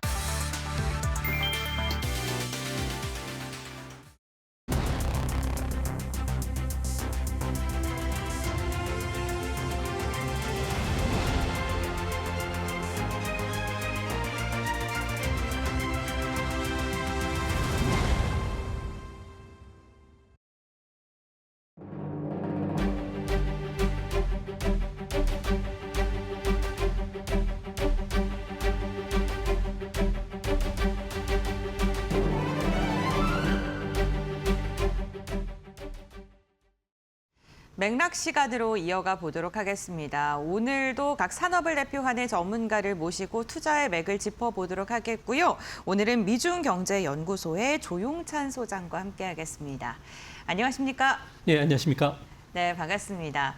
AI 시장의 글로벌 판도가 변화하고 있습니다. 오늘 또 중국에서는 창신 메모리가 상장을 하면서 우리 시장의 자금을 또 빨아들이는 듯한 모습도 나타나고 있는데요. 특히 오늘도 반등을 유가증권 시장 시도는 하고 있는데 지난달 고점과 비교했을 때 한 30%가량 하락을 한 상황이고요. 그리고 필라델피아 반도체 지수도 고점 대비 한 20% 이상 하락을 했습니다. 지난주에 이어서 이번 주 역시나 빅테크들의 실적 발표가 이어질 예정인데 증시, 그러니까 반도체 기업들의 지수의 반등을 좀 이끌 수 있을까요? 저희 좀 호재를 기대해봐도 좋을까요? 어떻게 보실까요? 네, 결론적으로 말씀을 드리면요. 이번 주에 실적을 발표하는 마이크로소프트라든지 그리고 메타, 그리고 아마존, 그리고 다음 주에 실적을 발표하는 샌디스크 같은 경우에는 실적들 설비 투자뿐만 아니라 AI의 비즈니스 수익 모델들이 긍정적으로 나올 것으로 보여진다는 점에서 지금까지 주시장에서 반도체 AI 주가들 같은 경우는 단기 약재에 휘둘려 왔는데요. 이제는 이번 주를 고비로 해서 시장은 장기 성장 으로 관심이 좀 쏠리면서 주시장에도 반등할 수 있는 모멘텀이 찾아오지 않을까 보여집니다. 이렇게 낙관하는 근거는 그동안에 단기 악재로 부각이 됐던 AI와 관련된 그 설비 투자도 장기 금리 상승세가 조금씩 꺾이기 시작할 것으로 보여지고요. 또 중동 문제도 이제 어느 정도 고비를 잡으면서 물가 상승 압력도 둔화될 수 있다는 점, 그리고 문샷 A와 같은 중국 그 AI들이 시장 경쟁에서 미국 기업을 조금 추월할 가능성도 있다는 이런 보고서들이 나오는데 기회에 그쳤다는 점에서는 주시장이 긍정적으로 보여지고요. 특히 이번 주 실적 발표를 기점으로 해서 AI 반도체 기업들의 12개월 뒤 예상 그 EPS들을 보면은 여전히 강력하다는 점입니다. 이 때문에 그림에서 보시는 것처럼 현재 그 기업들이 실적을 하향하는 기업들이 없다는 점, 밸류에이션 투자 매력이 높다는 점, 그런 측면에서 보면은 주시장은 좀 더 상승할 수 있지 않나. 특히 AI 비즈니스의 그 수익화, 그리고 AI 설비 투자와 관련된 반도체 수요 확대들을 이번에 실적 발표를 통해서 확인할 수 있다는 점은 주식시장에서는 긍정적인 역할을 해준다는 점에서 이제 더 이상 반도체 주가의 하락에 좀 일비하는 시절은 좀 지나갈 가능성이 크지 않나 이렇게 보여집니다. 네, 지금 예상 EPS를 보더라도 가파르게 상승하고 있는 모습 나타나고 있고 AI 시장을 둘러서 환경 자체에 지금 소장님께서 해주신 말씀을 좀 들어보면은 악재보다는 호재가 굉장히 많은 시장인 것 같습니다. 그렇다면 구체적으로 어떤 이렇게 나올 수 있는 구체적인 근거가 좀 궁금한데요. 자세히 설명 부탁드릴게요. 네, 기업 실적 외에도 그 다른 측면에서 AI와 관련된 버블 붕괴라든지 하락 사이클로 전환한 것은 아니냐는 기후도 있지만 네. 이런 것들과 관련해서 크게 귀담아 들을 필요는 없을 거로 보여지는데요. 아무래도 AI가 그 버블이 터졌을 경우를 대비해서 시장은 먼저 반응하게 됩니다. 시장의 신용 위험을 보면은 IT 버블이라든지 리먼 쇼크 당시에는 미국의 하이힐드 채권 신용 등급의 스프레드 같은 경우에는 급상승을 했는데 현재는 전혀 움직임이 없을 정도로 안정이 돼 있다는 거죠. 신형 수축 현상이 발견되지 않았다는 점. 또 밸류에이션 측면에서 보면은 필라델피아 반도체 지수라든지 나스닥 100 같은 주요 지수들 같은 경우에는 12개월 선행 예상 그 주가 수익 비율 같은 경우에는 AI 시장이 꽃을 피웠던 2023년 하반기에 비교해서 정점에서 크게 하락을 했다는 겁니다. 가격 매력이 생겼다는 건데요. 이렇게 하락한 배경은 아무래도 중국의 그 딥시크라든지 문샷 같은 중국 AI 기업들의 경쟁 격화를 우려했었는데 이 부분도 최근 들어와서 많이 해소됐다는 측면에서 보면은 AI와 관련된 부분, 반도체와 관련해서 서버에 대한 수요들이 계속 증가하고 있기 때문에 너무 걱정하지 않으셔도 되지 않나. 그래서 그런 측면을 보면은 기업 실적이 앞으로 2년 뒤까지도 계속 확대된다는 측면에서 AI와 관련된 낙관론은 계속 진행이 되지 않을까 보여집니다. 네, AI에 대한 시장에 너무 일희일비할 필요가 없다. 낙관론은 지속될 것이다라고 긍정적인 이야기를 해주셨습니다. 글로벌 AI 반도체 관련주의 지표라고 할 수 있는 그 지표가 대만의 수출 지표인데요. TSMC를 포함해서 대만의 이 반도체 기업들의 추이가 굉장히 중요한 상황이죠. 그러면 이러한 지표 역시나 뭐 둔화된다던가 상승의 흐름이 꺾인다던가 이런 건 전혀 발생하지 않을까요? 어떻게 보세요? 네, 대만의 그래서 반도체 수출이 차지하는 비중은 한 54% 되는데요. 우리나라 같은 경우에는 대만보다 규모는 크지만 반도체가 전체 수출에서 차지하는 비중은 44%에 불과합니다. 항상 대만은 우리보다 반도체 수출이 전체 수출에서 차지하는 비중이 10%포인트 정도 높습니다. 그러다 보니까 대만의 그 반도체와 관련된 수출 수주 같은 경우에는 필라델피아 반도체 지수의 선행 지표 역할을 해주고 있는데요. 우리나라 같은 경우에는 그런 측면에서 봤을 경우에 대만과 관련된 TSMC의 수주가 계속 진행된다는 점, 그리고 대만의 그 반도체와 관련된 수주가 80% 정도 급증을 하고 있다는 측면에서는 우리나라의 반도체와 관련된 수출도 계속 진행되지 않을까. 그렇게 봤을 경우에 7월 달 우리나라의 반도체 수출은 계절적으로 조금 위축이 되는 가운데 한 400억 달러까지는 무난히 달성할 수 있다는 점에서 아무래도 반도체와 관련된 그 이익 모멘텀은 꺾이지 않고 계속 진행이 되지 않을까 보여집니다. 네, 반도체 관련된 기업들에 대한 수출 지표 역시나 뭐 여전히 긍정적이다라고 이야기해 주셨고 우리나라 역시나 반도체 수출 데이터 나올 때 직전 연도와 비교했을 때 진짜 기하급수적인 성장률을 지속하고 있다는 걸 기대하고 있습니다. 우리 시장과 그리고 대만 이 지표만 본다면 매우 반도체에 대한 기대감을 많이 가질만 한데요. 사실 우리의 경쟁 국가라고 지금 지속적으로 이야기 나누는 게 중국인데 문샷 AI에 대한 그 충격이 지난주도 그렇고 시장을 좀 흔들기도 했었거든요. 실제로 중국 가보셨잖아요. 자주 가시고 진짜 AI 기술의 발전이 피부로 느껴지시나요? 네, 중국을 네. 가보면 눈에 띄는 게 두 가지가 있는데요. 네. 하나는 중국의 오프라인 상점뿐만 아니라 제가 자주 다니는 식당들 같은 경우는 폐점을 해가지고 상당히 좀 어렵다는 걸 보여주고요. 젊은이들도 예전처럼 활기를 느끼지는 못하고 있습니다. 하지만 중국 정부가 국책 사업으로 추진하고 있는 AI라든지 그리고 자율주행 자동차와 관련해서는 이상할 정도로 뜨거운 현상들이 일어나고 있는데요. 중국을 가보면 완전 그 무인 로봇 택시들 같은 경우가 중국을 다니는 그런 모습을 자주 보게 됩니다. 현재는 레벨 4 수준인데요. 로봇 택시를 타면은 아무래도 처음에는 좀 불안한 감을 느끼긴 하지만 탔을 경우에는 아주 자연스러운 주행 그리고 부드러운 그 핸들감 그리고 급제동 급가속이 없는 이런 그 제동 그리고 감속을 하는 걸 봤을 경우에 중국의 완전 그 무인 로봇 택시들 같은 경우에는 성장 속도가 상당히 빠르지 않나 이렇게 보여집니다. 특히 그 무인 택시를 부를 때는 우리나라 카카오 그 택시 앱같이 앱 상에서 부르기를 누르면은 10분 이내에 도착하게 되고요. 또 택시가 다가오면 웹 화면에 그 잠금 해제 버튼을 누르면은 자동차 문이 자동적으로 열리기도 한다고 합니다. 특히 차 안을 타서 모니터 화면에 자기 휴대폰 번호 뒷 네 자리를 입력하면은 차가 자연스럽게 출발을 하고 있고요. 극가동이나 급제동을 하지 않고 스마트폰은 그 보고 건너는 보행자들을 배려해서 안전 우회전을 한다는 측면에서는 상당히 기술적인 발전이 빨라지지 않나 이렇게 보여집니다. 네. 실제로 또 이렇게 경험을 해보시고 말해주니까 저는 좀 아직은 좀 무섭긴 하거든요.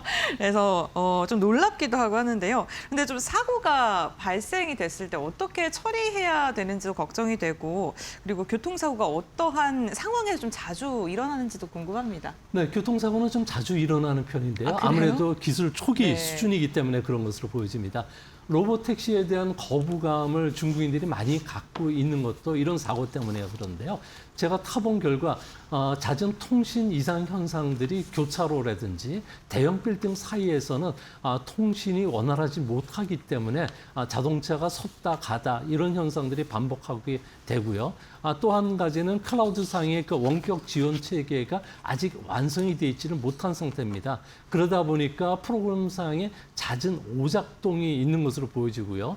또 차내에서 이런 사고가 발생하면 SOS 버튼을 누르게 되는데 버튼을 누르더라도 운영본부하고 연결이 안 되는 경우가 좀 자주 발생하기도 합니다. 아무래도 시행 초기에는 이런 현상들이 자주 있고요. 이런 그 현상들을 방지하기 위해서 교차로라든지 빌딩 사이에서는 여러 통신과 관련된 센터를 넣기도 좀 한다고 합니다. 이제 하지만 그 안전을 가장 우선시하고 있기 때문에 이런 사고가 발생하면은 완전 자율 주행 자동차들 같은 경우는 안전지대를 우선 피하게 되고요. 또 출발 직후에 그 출발이 안 하는 현상들이 일어나는데 이는 안전벨트를 매지 않았기 때문에 이런 현상들이 있다고 합니다. 이럴 경우에는 운영센터에서 직접 사람이 호출해서 안전벨트를 매달라고 하는 걸 봐가지고는 중국인들 자체도 택시 뒤에 앉으면 안전벨트를 안 매는 거였었는데 매는 습관으로 바뀌는 데는 아마 조금 더 시간이 지체되지 않을까 보여지고요. 특히 4km 정도 달리는데 제가 갔을 당시에는 할인 요금을 적용을 해주면서 1,500원 정도니까 상당히 싼 편이고요. 또한 캠페인 기간 중에 첫 번째 시승했을 때는 무료로 탈 수가 있기 때문에 중국에 가셔가지고는 한번 타보실 필요가 있지 않나 보여집니다. 네. 소장님 말씀을 들어보니까 궁금은 한데 저는 좀 아직은 무섭습니다. 네. 중국의 로봇택시 시장이 어느 정도로 성장할 것으로 기대가 되는지도 궁금하고, 이렇게 중국이 결국에는 국책 사업으로 선정을 하고 돈을 투자를 하는 거잖아요. 이 이유도 궁금하거든요. 네, 세계 로봇 택시 시장 같은 경우에는 지금 막 초입 단계에 들어왔는데요. 네. 세계는 작년 기준으로 해서 5,300대 정도가 지금 그 도로를 달리고 있다고 합니다. 하지만 AI 발전 속도가 빠르다 보니까 2030년이 되면은 162만 대 정도로 세계 로봇 택시 시장이 늘어나고요. 2035년도는 무려 360만 대까지 늘어난다고 합니다. 이 시장의 규모를 따져보면은 그 현재는 5억 달러 정도 시장에 불과하지만 2035년도가 되면은 1,683억 달러 시장까지 약 300배 정도 커진다고 하니까 아무래도 이 시장과 관련된 테마주들이 급등할 소지가 하반기부터 있지 않나 보여지는데요. 중국 같은 경우에도 이제 하반기부터는 본격적으로 시장에 완전 주행 그 로봇 택시들이 달린다고 합니다. 베이징만 하더라도 현재는 5월달 기준으로 해서는 한 3,700대가 달리는데 앞으로 도입 속도가 상당히 빨라질 것으로 보여지고요. 현재는 선행 투자 때문에 많은 기업들이 적자를 보고 있지만 이런 수익 개선들이 조금씩 개선되고 있다는 측면에서 보면은 앞으로도 발전 가능성이 있지 않나. 특히 중국 같은 경우는 신삼양이라고 해서 자율주행 자동차라든지 태양광이라든지 배터리에 이어서 로봇 택시를 미래 국책 사업 아젠다로 추진하고 있는데요. 이 때문에 중국 같은 경우에는 많은 회사들이 있기 때문에 치열한 경쟁 환경 속에서도 기술 개발 속도가 상당히 빨라지고 있고요. 중국처럼 풍부한 데이터들을 쓸 수 있는 환경은 세계에도 없다고 합니다. 또는 재정 지원도 지금 있고요. 공급망 우위 같이 대량 공급 체제가 갖췄기 때문에 중국 같은 경우에는 현재 중동을 비롯해서 많은 그 후진국들의 이런 완전 자율주행 자동차를 수출 속도가 상당히 빨라지고 있다고 합니다.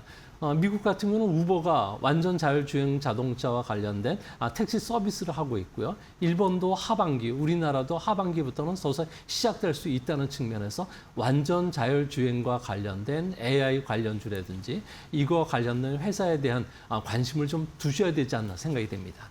네, 알겠습니다.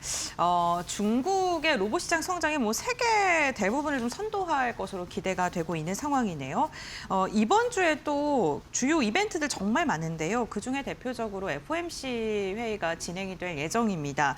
금리 인상에 대한 우려감도 조금씩 나오고는 있는 상황인데 지금 어떻게 바라보시는지 궁금하거든요. 네. 네, 금리 인상을 하면은 기업들 입장에서는 자기 그 설비 투자와 관련된 조달 비용이 비싸지기 때문에 네, 그렇죠. 앞으로 수익 악화를 우려해서 주가가 좀 빠지는 게 정상입니다. 하지만 주식시장에서는 좀 길게 본다는 측면에서는 지난 4번의 금리 인상 국면을 보면 주식시장이 오히려 상승하는 그런 모습을 보여줘 왔는데요. 아무래도 미국의 주요 하이퍼 스케일러, 그러니까 대규모 그 클라우드 사업자들 같은 경우에는 설비 투자를 계속하지만 자기 자본으로 하고 있다는 측면에서는 금리에 그렇게 크게 민감하지 않다는 점입니다. 특히 연내 한 번 내지 2번 정도 금리 인상을 했을 경우에는 시장에서 받아들이는 것은 아무래도 예방적 금리 인상이라는 측면에서는 크게 그 관여를 하진 않을 것으로 보여지고요. 그런 측면에서는 주가가 금리를 인상을 하고 그리고 7월 달은 동결하겠지만 9월 달에 인상을 하더라도 그렇게 민감하게 반응하지 않는다는 점. 그리고 앞으로 시장 같은 경우에는 그 금리보다는 그 고용이라든지 물가와 관련된 경제 지표에 민감하다는 측면에서는 주시장이 너무 금리에 민감하실 필요는 없지 않나 이렇게 생각이 됩니다. 네, 알겠습니다. 다시 중국 얘기로 들어가 보겠습니다. 중국의 2분기 경제 성장률이 4.3% 나오면서 시장 예상치를 밑도는 것으로 확인이 됐습니다. 앞서서 그 젊은이들이 예전같이 활기가 없다 이러한 이야기를 해주셨는데 경기 침체 국면에 들어간 건지 아니면 목표치인 최대 5% 달성에 가는 여부까지도 궁금합니다. 네, 현재 중국 같은 경우에는 4.5% 성장을 하고 있는데요. 네. 상반기를 기준으로 그렇습니다. 이제 앞으로 경기가 중동발 위기가 좀 더 지속이 되면서 석유화학이라든지 그리고 전방 산업들이 그 공장 가동률이 상당히 떨어지고 있고요. 중국의 부동산 침체가 3년 이상 길어지면서 중국은 상당히 그 내후 외환의 어려움에 빠져 있습니다.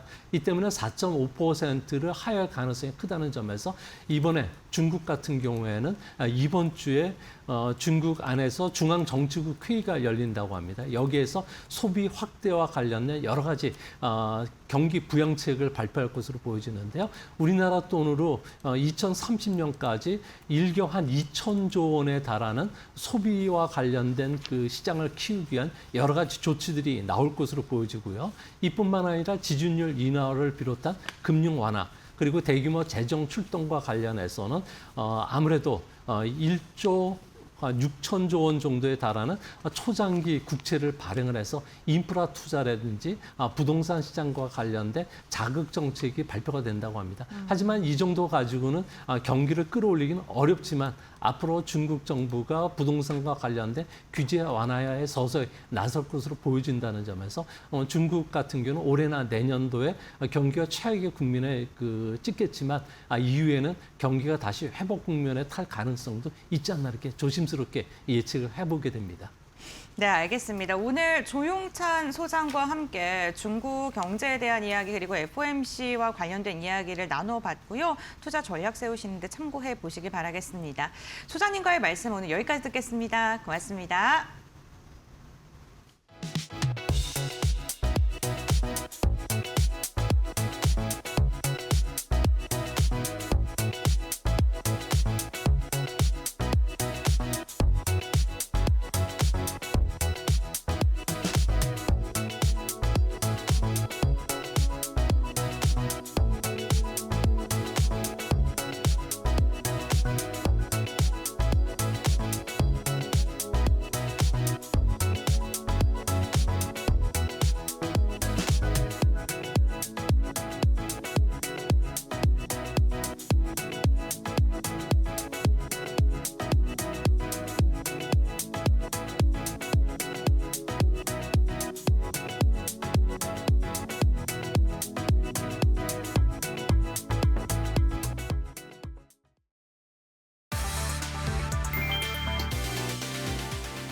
중동발 유가 불안에 정부가 석유 최고 가격제를 계속 유지하기로 했다. 브라질을 국빈 방문 중인 이재명 대통령은 화상수석 보좌관 회의에서 국제유가 변동성이 당분간 이어질 가능성이 크다고 밝혔다. 이어 유가 불안이 해소될 때까지 석유 최고 가격제를 지속하라고 지시했다. 석유 최고 가격제는 기름값이 일정 수준 이상 오르지 않도록 정부가 가격을 통제하는 장치다. 중동 정세 불안으로 국제유가가 다시 출렁이면서 국내 물가와 서민 부담을 막기 위한 대응에 나선 것이다. 이 대통령은 유류세 인하 정책도 최대한 유지하라고 주문했다. 특히 경유 의존도가 높은 화물차 운전자와 건설기계 운전자, 농어민, 이동 노동자의 부담을 줄이는 대책도 함께 추진하라고 강조했다. 정유사 담합과 매점 매석 단속도 강화된다. 정부는 기름값 불안이 민생 전반으로 번지지 않도록 가격 통제와 시장 교란 단속을 동시에 이어갈 방침이다.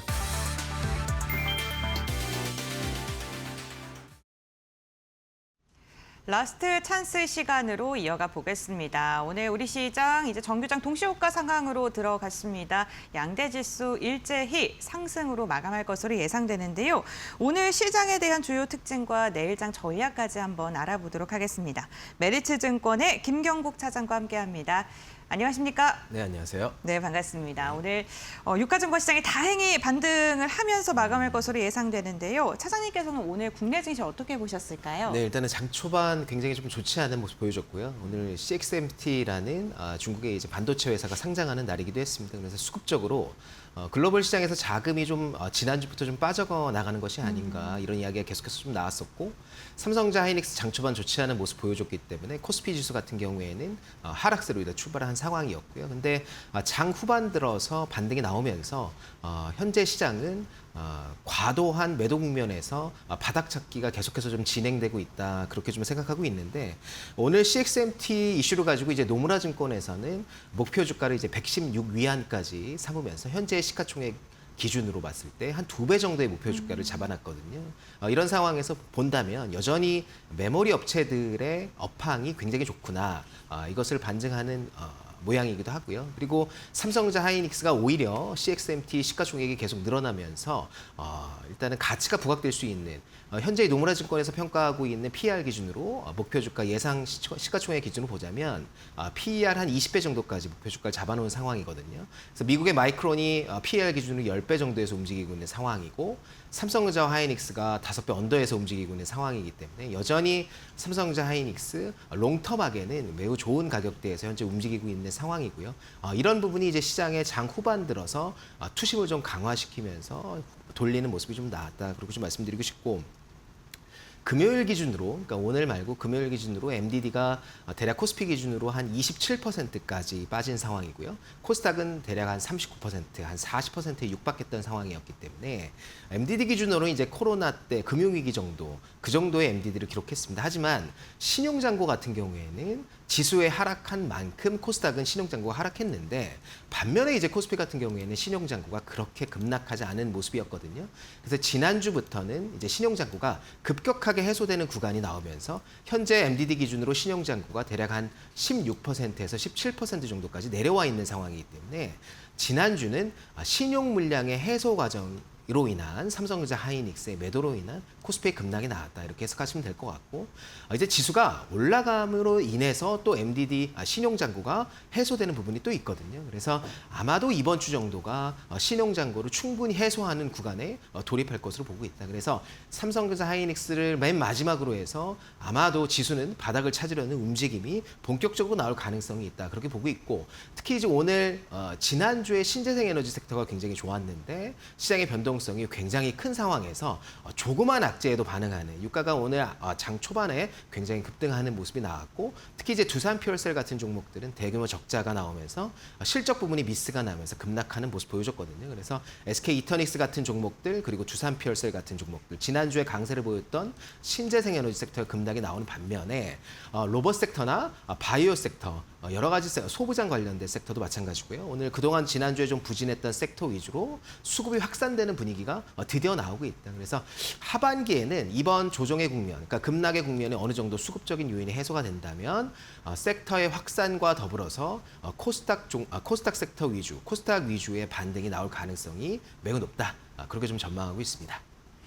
네, 코스닥 중심의 반등 장세를 기대해 볼 만하다라고 이야기를 해주셨는데 오늘 시장에서도 코스닥이 견조한 상승세를 장중 내내 좀 유지하기도 했습니다. 오늘 동시효과 상황 속에서도 유가증권 시장 1%가량의 반등을 시도하고 있는 상황이고 6,752선 좀 지나가고 있고요. 코스닥은 2% 넘게 오르면서 765포인트 구간을 지나가고 있습니다. 오늘 수급이 외국인이 지난주 금요일에 이어서 오늘도 조금 아쉬운 움직임 나타나고 있는데요. 외국인이 유가증권 시장에서 지난주 금요일 3조 2천억 원 팔았죠. 오늘 같은 경우에도 유가증권 시장에서 지금 코스피 같은 경우에는 2조 넘게 매도하고 있는 상황이고요. 기관의 물량이 조금 늘어났습니다. 7천억 원가량의 순매수 집계되고 있습니다. 지금 코스닥에서도 외국인은 이탈을 하고 있습니다. 창신 메모리에 대한 말씀해 주셨는데 외국인의 수급 이탈이 지난주에 이어서 이번 주까지 양대 지수에서 나타나고 있다는 점, 외국인 1,200억 원가량의 물량 던지고 있고요. 선물 시장에서도 4,700억 원가량의 매도세가 나타나고 있다는 점도 참고를 해보시면 좋겠습니다. 시가총액 상위 종목 유가증권 시장 1위부터 5위 보겠습니다. SK스퀘어가 소폭의 하락을 지금 그리고 있고요. 삼성전자, SK하이닉스 반등에 성공했습니다. SK하이닉스 180만 원 선 웃돌 것으로 보이고요. 삼성전기도 오늘 약보합권 수준에서 마감을 할 것으로 예상됩니다. 국내 증시 마감합니다.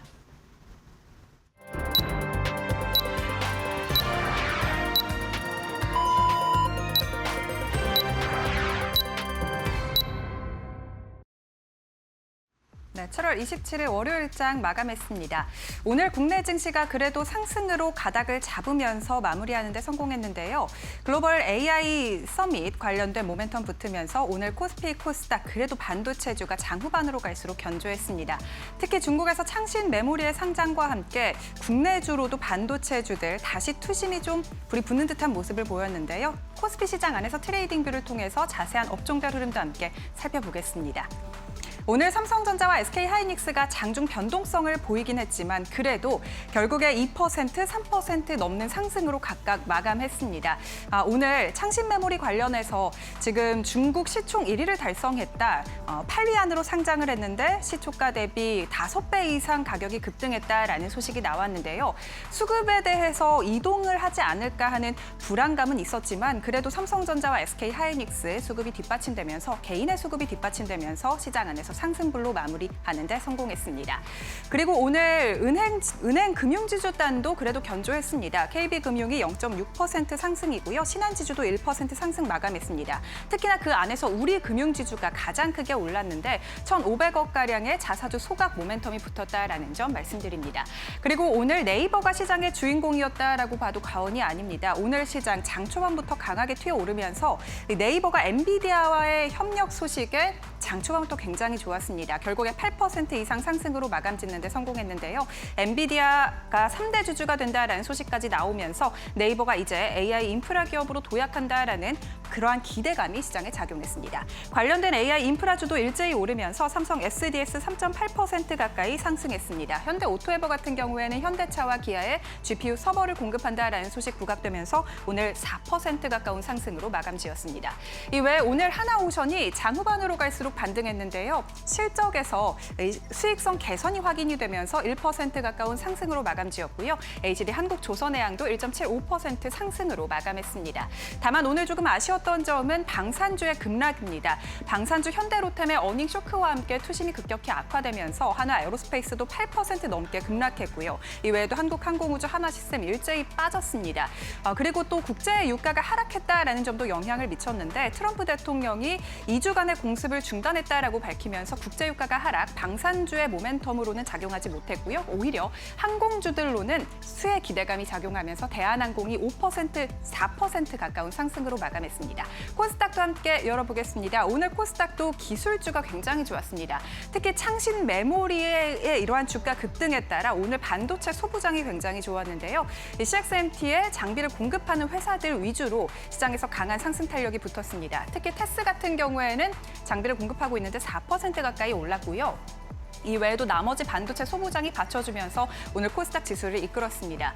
그리고 오늘 로봇주들도 굉장히 좋았습니다. 현대차가 엔비디아와 협력을 하면서 이 로봇 플랫폼을 만든다라는 소식이 들려왔었는데 이러한 모멘텀 타고 오늘 레인보우 로보틱스가 6% 넘게 급등 마감했고요. 현대모백스 13% 넘게 강세 탄력 붙으면서 마감했습니다. 제약바이오단 안에서는 펩토론이 13% 가까운 상승으로 마감했지만 아쉬운 점은 장 초반 대비해서 상승 탄력이 조금 둔화된 종목들이 꽤 많았다라는 점입니다. 알테오젠 장중 7% 가까운 급등세 붙기도 했었는데 3.8% 상승으로 마감했고요. D&D 파마텍, ST팜, 보로노이는 하락으로 마감 지었습니다. 이렇게 오늘 종목별 마감 상황 살펴봤는데요. 지수와 수급은 어떻게 마감했는지 고은별 앵커가 자세히 전해드립니다. 네, 오늘 시장 마감 상황 함께 확인해 보겠습니다. 결국에는 오늘 양대 지수 일제히 상승 마감하는 데 성공을 했습니다. 유가증권 시장은 0.9%가량 오르면서 6,755포인트의 종가를 체결했고요. 대형주 중심으로의 강세장이 나타나면서 코스피 200은 1% 넘는 상승부를 그리는 데 성공하기도 했습니다.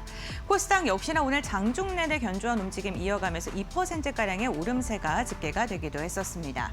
그렇다면 오늘 유가증권 시장의 흐름부터 함께 살펴보도록 하겠습니다.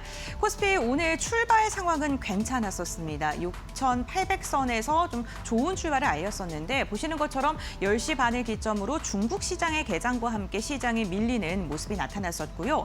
결국에는 6,550선대까지 하락을 하다가 오후장 들어서 회복을 시도했고 2시 구간에 반등하는 데 성공을 했습니다. 창신 메모리의 상장과 함께 일시적으로 수급이 조금 쏠리는 현상, 우리나라에서 빠지는 움직임이 감지가 됐었습니다만 반도체 기업이 반등을 하면서 연동돼서 움직이는 데 성공했고요. 결국에는 65포인트가량 오른 6,755선의 종가를 체결하는 데 성공을 했습니다. 코스닥은 장중 내내 견조한 상승세가 이어졌었는데요. 오늘 오전장에는 장중 780선을 회복하는 모습까지 나타났다가 윗꼬리를 살짝 달면서 마무리를 지었습니다. 그럼에도 불구하고 2% 넘게 상승하면서 764포인트의 종가를 체결했습니다. 수급 상황 확인해 보겠습니다. 오늘 유가증권 시장은 외국인의 이탈이 동시호가 상황 속에서 더 나왔습니다. 2조 9천억 원가량의 물량을 토해냈고요. 이 물량을 개인과 기관이 함께 받아들이는 모습이었는데요. 기관은 동시호가상을 더 담아내면서 8,600억 원가량의 물량을 매수를 했습니다. 코스닥도 마찬가지로 외국인의 이탈이 나왔던 하루였는데요. 1,200억 원가량의 매도 물량이 집계가 됐고요. 개인도 1,400억 원가량 물량을 던졌고 오늘 양대 시장에서 기관이 수급을 받쳐주는 역할을 했습니다. 2,700억 원가량의 순매수로 마감이 됐습니다. 그렇다면 외국인은 어떠한 종목들을 많이 담았을까요? 네, 오늘 외국인은요, 실적에 대한 기대감 낙폭 과대주를 중심으로 매수가 나타났습니다. 우리금융지주 2분기 호실적 발표했고요. 자사주 매입과 속각에 대한 이야기까지 있죠. 외국인이 가장 많이 매수했고 유가의 하락과 함께 기대감이 있는 대한항공도 매수를 했습니다.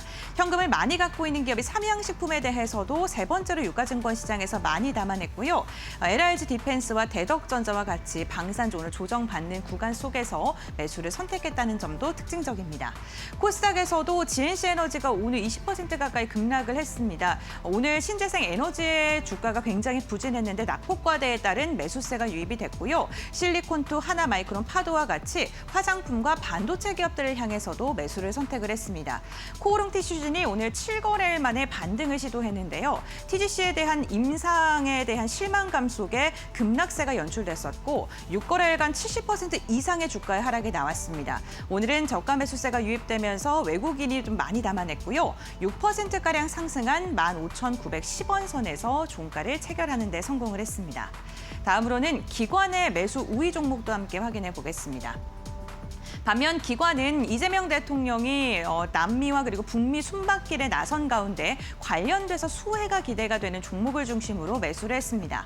SK하이닉스와 SK텔레콤 그리고 네이버를 강하게 매수했고요. 데이터 센터에 대한 기대감이 있는 삼성 SDS도 5번째 이름을 올리는 데 성공을 했습니다. 삼성 바이오로직스는 호질석에 대한 기대감 속에 매수를 선택한 것으로 보이고요. 코스닥에서도 바이오 관련 기업들과 함께 화장품 기업들을 강하게 담아냈는데요. 있는데요. 남미 순방길에 오르는 가운데 K-뷰티에 대한 그런 총수들도 함께 참석한 것으로 확인이 되고 있죠. 그 기대감 속에 실리콘투, 파마 리서치, 펌텍 코리아, 올릭스와 같이 비만 치료제나 미용 관련된 화장품 기업들을 강하게 담아냈습니다. 이러한 가운데 오늘 네이버가 오랜만에 강한 시세를 분출해서요. 시세 한번 확인해 보도록 하겠습니다. 네이버 같은 경우에는 엔비디아의 투자 소식 속에 오늘 개장 직후에 슈팅이 강력하게 나오기도 했었습니다. 23만 원 선을 돌파하는 움직임이 나타났다가 종가상에서는 상승폭을 일부 반납을 하면서 마감을 했는데요. 그럼에도 불구하고 8% 넘게 상승한 22만 5천 원에 종가를 체결했습니다. 네, 이렇게 오늘 외국인의 그리고 기관의 수급 상황도 함께 확인을 해봤고요. 그렇다면 오늘 시장을 움직였던 파이널 포인트 3가지 김윤주 아나운서가 전해드립니다.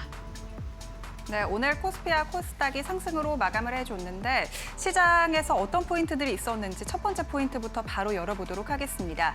오늘 주말 사이에 있었던 글로벌 AI 서밋이 시장의 가장 강한 모멘텀 중에 하나였습니다. 주말 사이에 샌프란시스코에서 AI 총수들과 이재명 대통령이 만나서 관련된 협약을 많이 체결을 했는데요. 삼성전자는 2천억 달러 규모의 브로드컴과 협약을 맺었고 SK그룹은 약 5천억 달러 규모의 엔비디아와의 협력을 발표했습니다.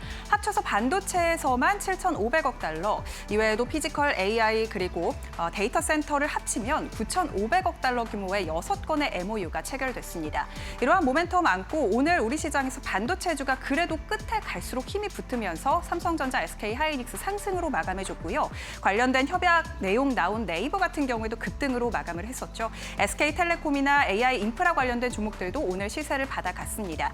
특히 이제 주목을 해보셔야 하는 건요. 반도체 기업들의 실적입니다. 삼성전자와 SK하이닉스 이번 주에 확정 실적 발표가 예정이 되어 있고요. 지난주에 알파벳을 시작으로 미국 빅테크 기업들의 실적 발표가 있었는데 알파벳 실적 잘 나왔음에도 불구하고 시장에서는 잉여 현금 자본이 적자로 전환됐다라는 점에 초점을 맞추면서 주가는 급락했습니다.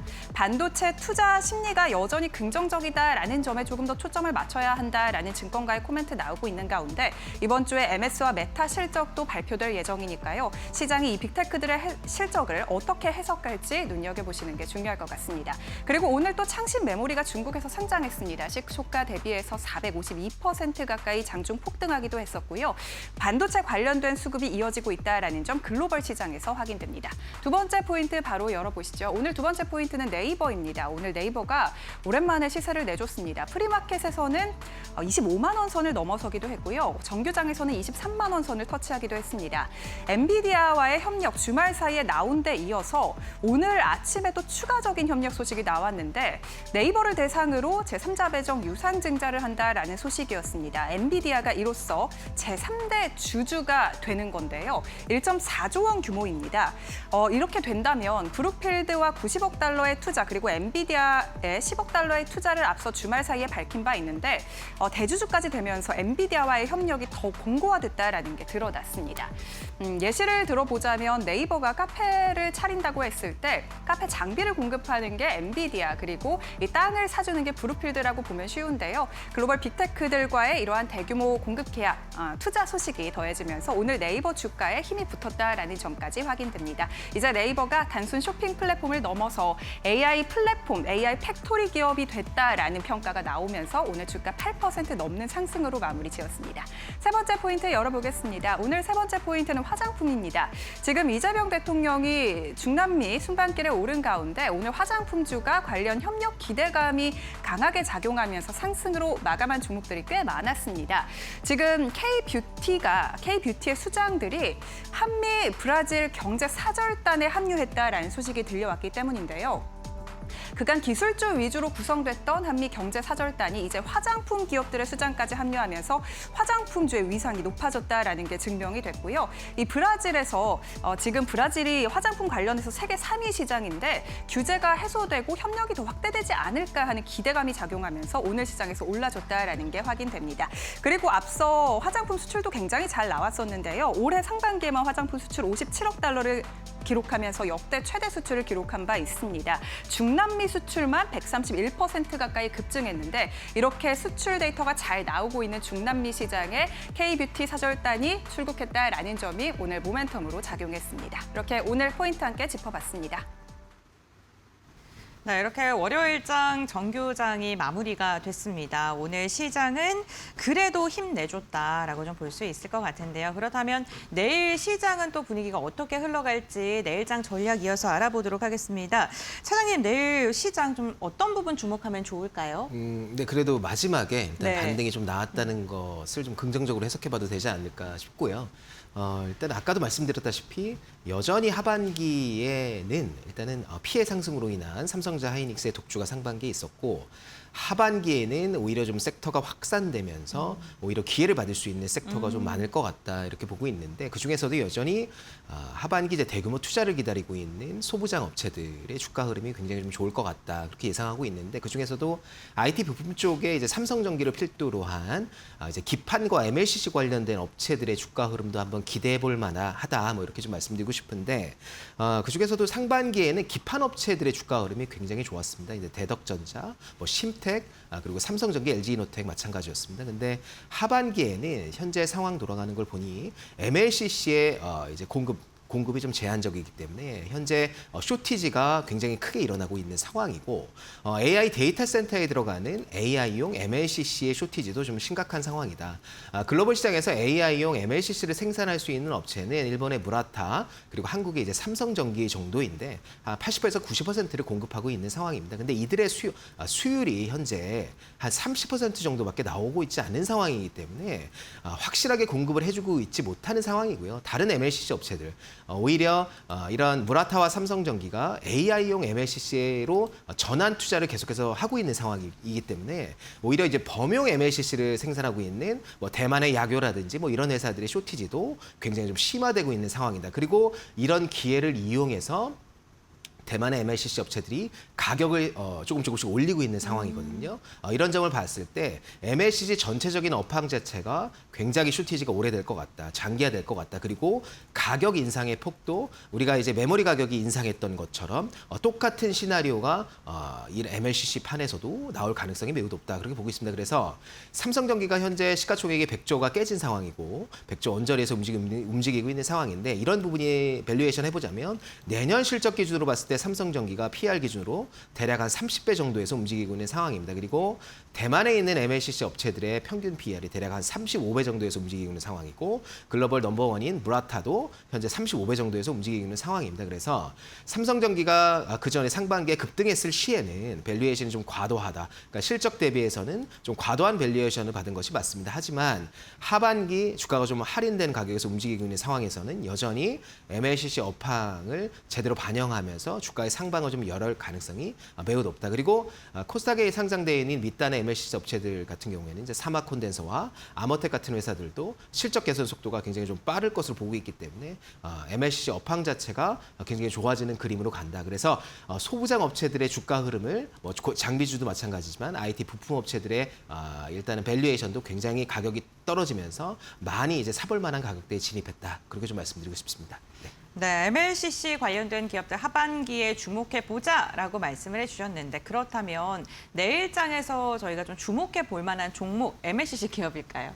MLCC 기업은 아까 잠깐 말씀드렸던 것 같고 네. 삼성전기 정도로 이제 대응을 하면 될 것 같고 오늘 제가 아까 말씀드렸다시피 섹터의 확산이 이루어진다면 네. 좀 실적 기반의 바이오 회사도 한번 눈여겨볼 만하다. 그래서 바이오요? 오늘 HK 이노엔이라는 회사를 한번 가져와 봤고요.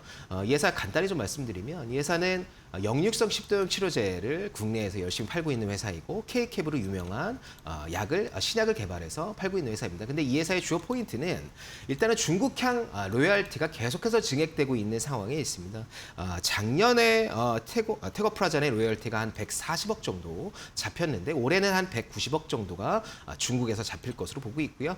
28년도에는 300억 정도의 로열티가 잡힐 것으로 예상되고 있습니다. 그리고 가장 중요한 포인트인 K캡으로 불리는 이 테거프라잔이 이제 성분명인데 테거프라잔이 미국 임상 3상을 성공하고 현재 파트너사를 통해서 상업화 승인을 앞두고 있는 상황입니다. 그래서 아마도 연말에는 테거프라잔의 상업화가 이루어질 것 같고요. 그로 인해서 이제 마일스톤이 지급될 가능성이 매우 높습니다. 그래서 내년도에 예상되는 HK 이노엔이 미국에서부터 미국 파트너사로부터 수취할 수 있는 로열티가 대략 한 500억 정도 될 것 같다. 그래서 중국과 미국에서 쪽에서 일단은 로열티가 계속해서 들어오면서 아마도 실적이 굉장히 크게 증액될 것으로 보고 있는데 올해 예상되는 영업이익 추정치가 지금 HK 이노엔이 대략적으로 1,300억 정도입니다. 근데 내년도가 되면 일단 실적의 바텀, 영업이익의 바텀이 대략 한 1,600억 정도 될 것으로 예상하고 있거든요. 근데 현재 HK 이노의 시가총액이 1조 원 언저리에서 움직이고 있는 상황이기 때문에 여전히 실적 기준으로 POR 기준으로 말도 안 되는 밸류에이션 움직이고 있는 상황이고 PER 기준으로도 10배 언저리에서 움직이고 있는 상황입니다. 동사가 역사적으로 봤을 때 PER 14배에서 15배를 항상 받았던 점을 감안해 본다면 현재 주가 수준에서는 충분히 상방의 여력이 있다. 그렇게 보고 있고요. 목표가는 현재가에서 매수 추천드리도록 하고 목표가는 55,000원 그리고 손절 라인은 27,000원 정도로 잡아도록 하겠습니다. 네, 알겠습니다. 내일 주목할 종목으로 HK 이노에 말씀해 주셨고 오늘 39,150원 단에서 종가를 체결했는데 목표가 55,000원, 손절가 27,000원으로 가격 밴드 제시해 주셨으니까요. 참고해 보시고 대응 한번 해보시면 좋겠습니다. 오늘 시장의 반등이 긍정적이었다라고 이야기해 주셨는데 그렇다면 내일 시장을 한마디로 예측해 보자면 어떻게 표현할 수 있을까요? 네, 일단은 지수의 바닥이 이제 근접해 왔다. 그래서 섹터의 확산을 한번 기대해 보자. 이렇게 좀 말씀드리고 싶습니다. 네. 알겠습니다. 지수의 바닥권에서 지금 섹터 확산을 기대해보자 긍정적인 말씀해 주셨습니다. 차장님과 오늘 장에 대한 정리와 내일 장 전략까지 나눠봤고요. 오늘 말씀 여기까지 듣겠습니다. 고맙습니다.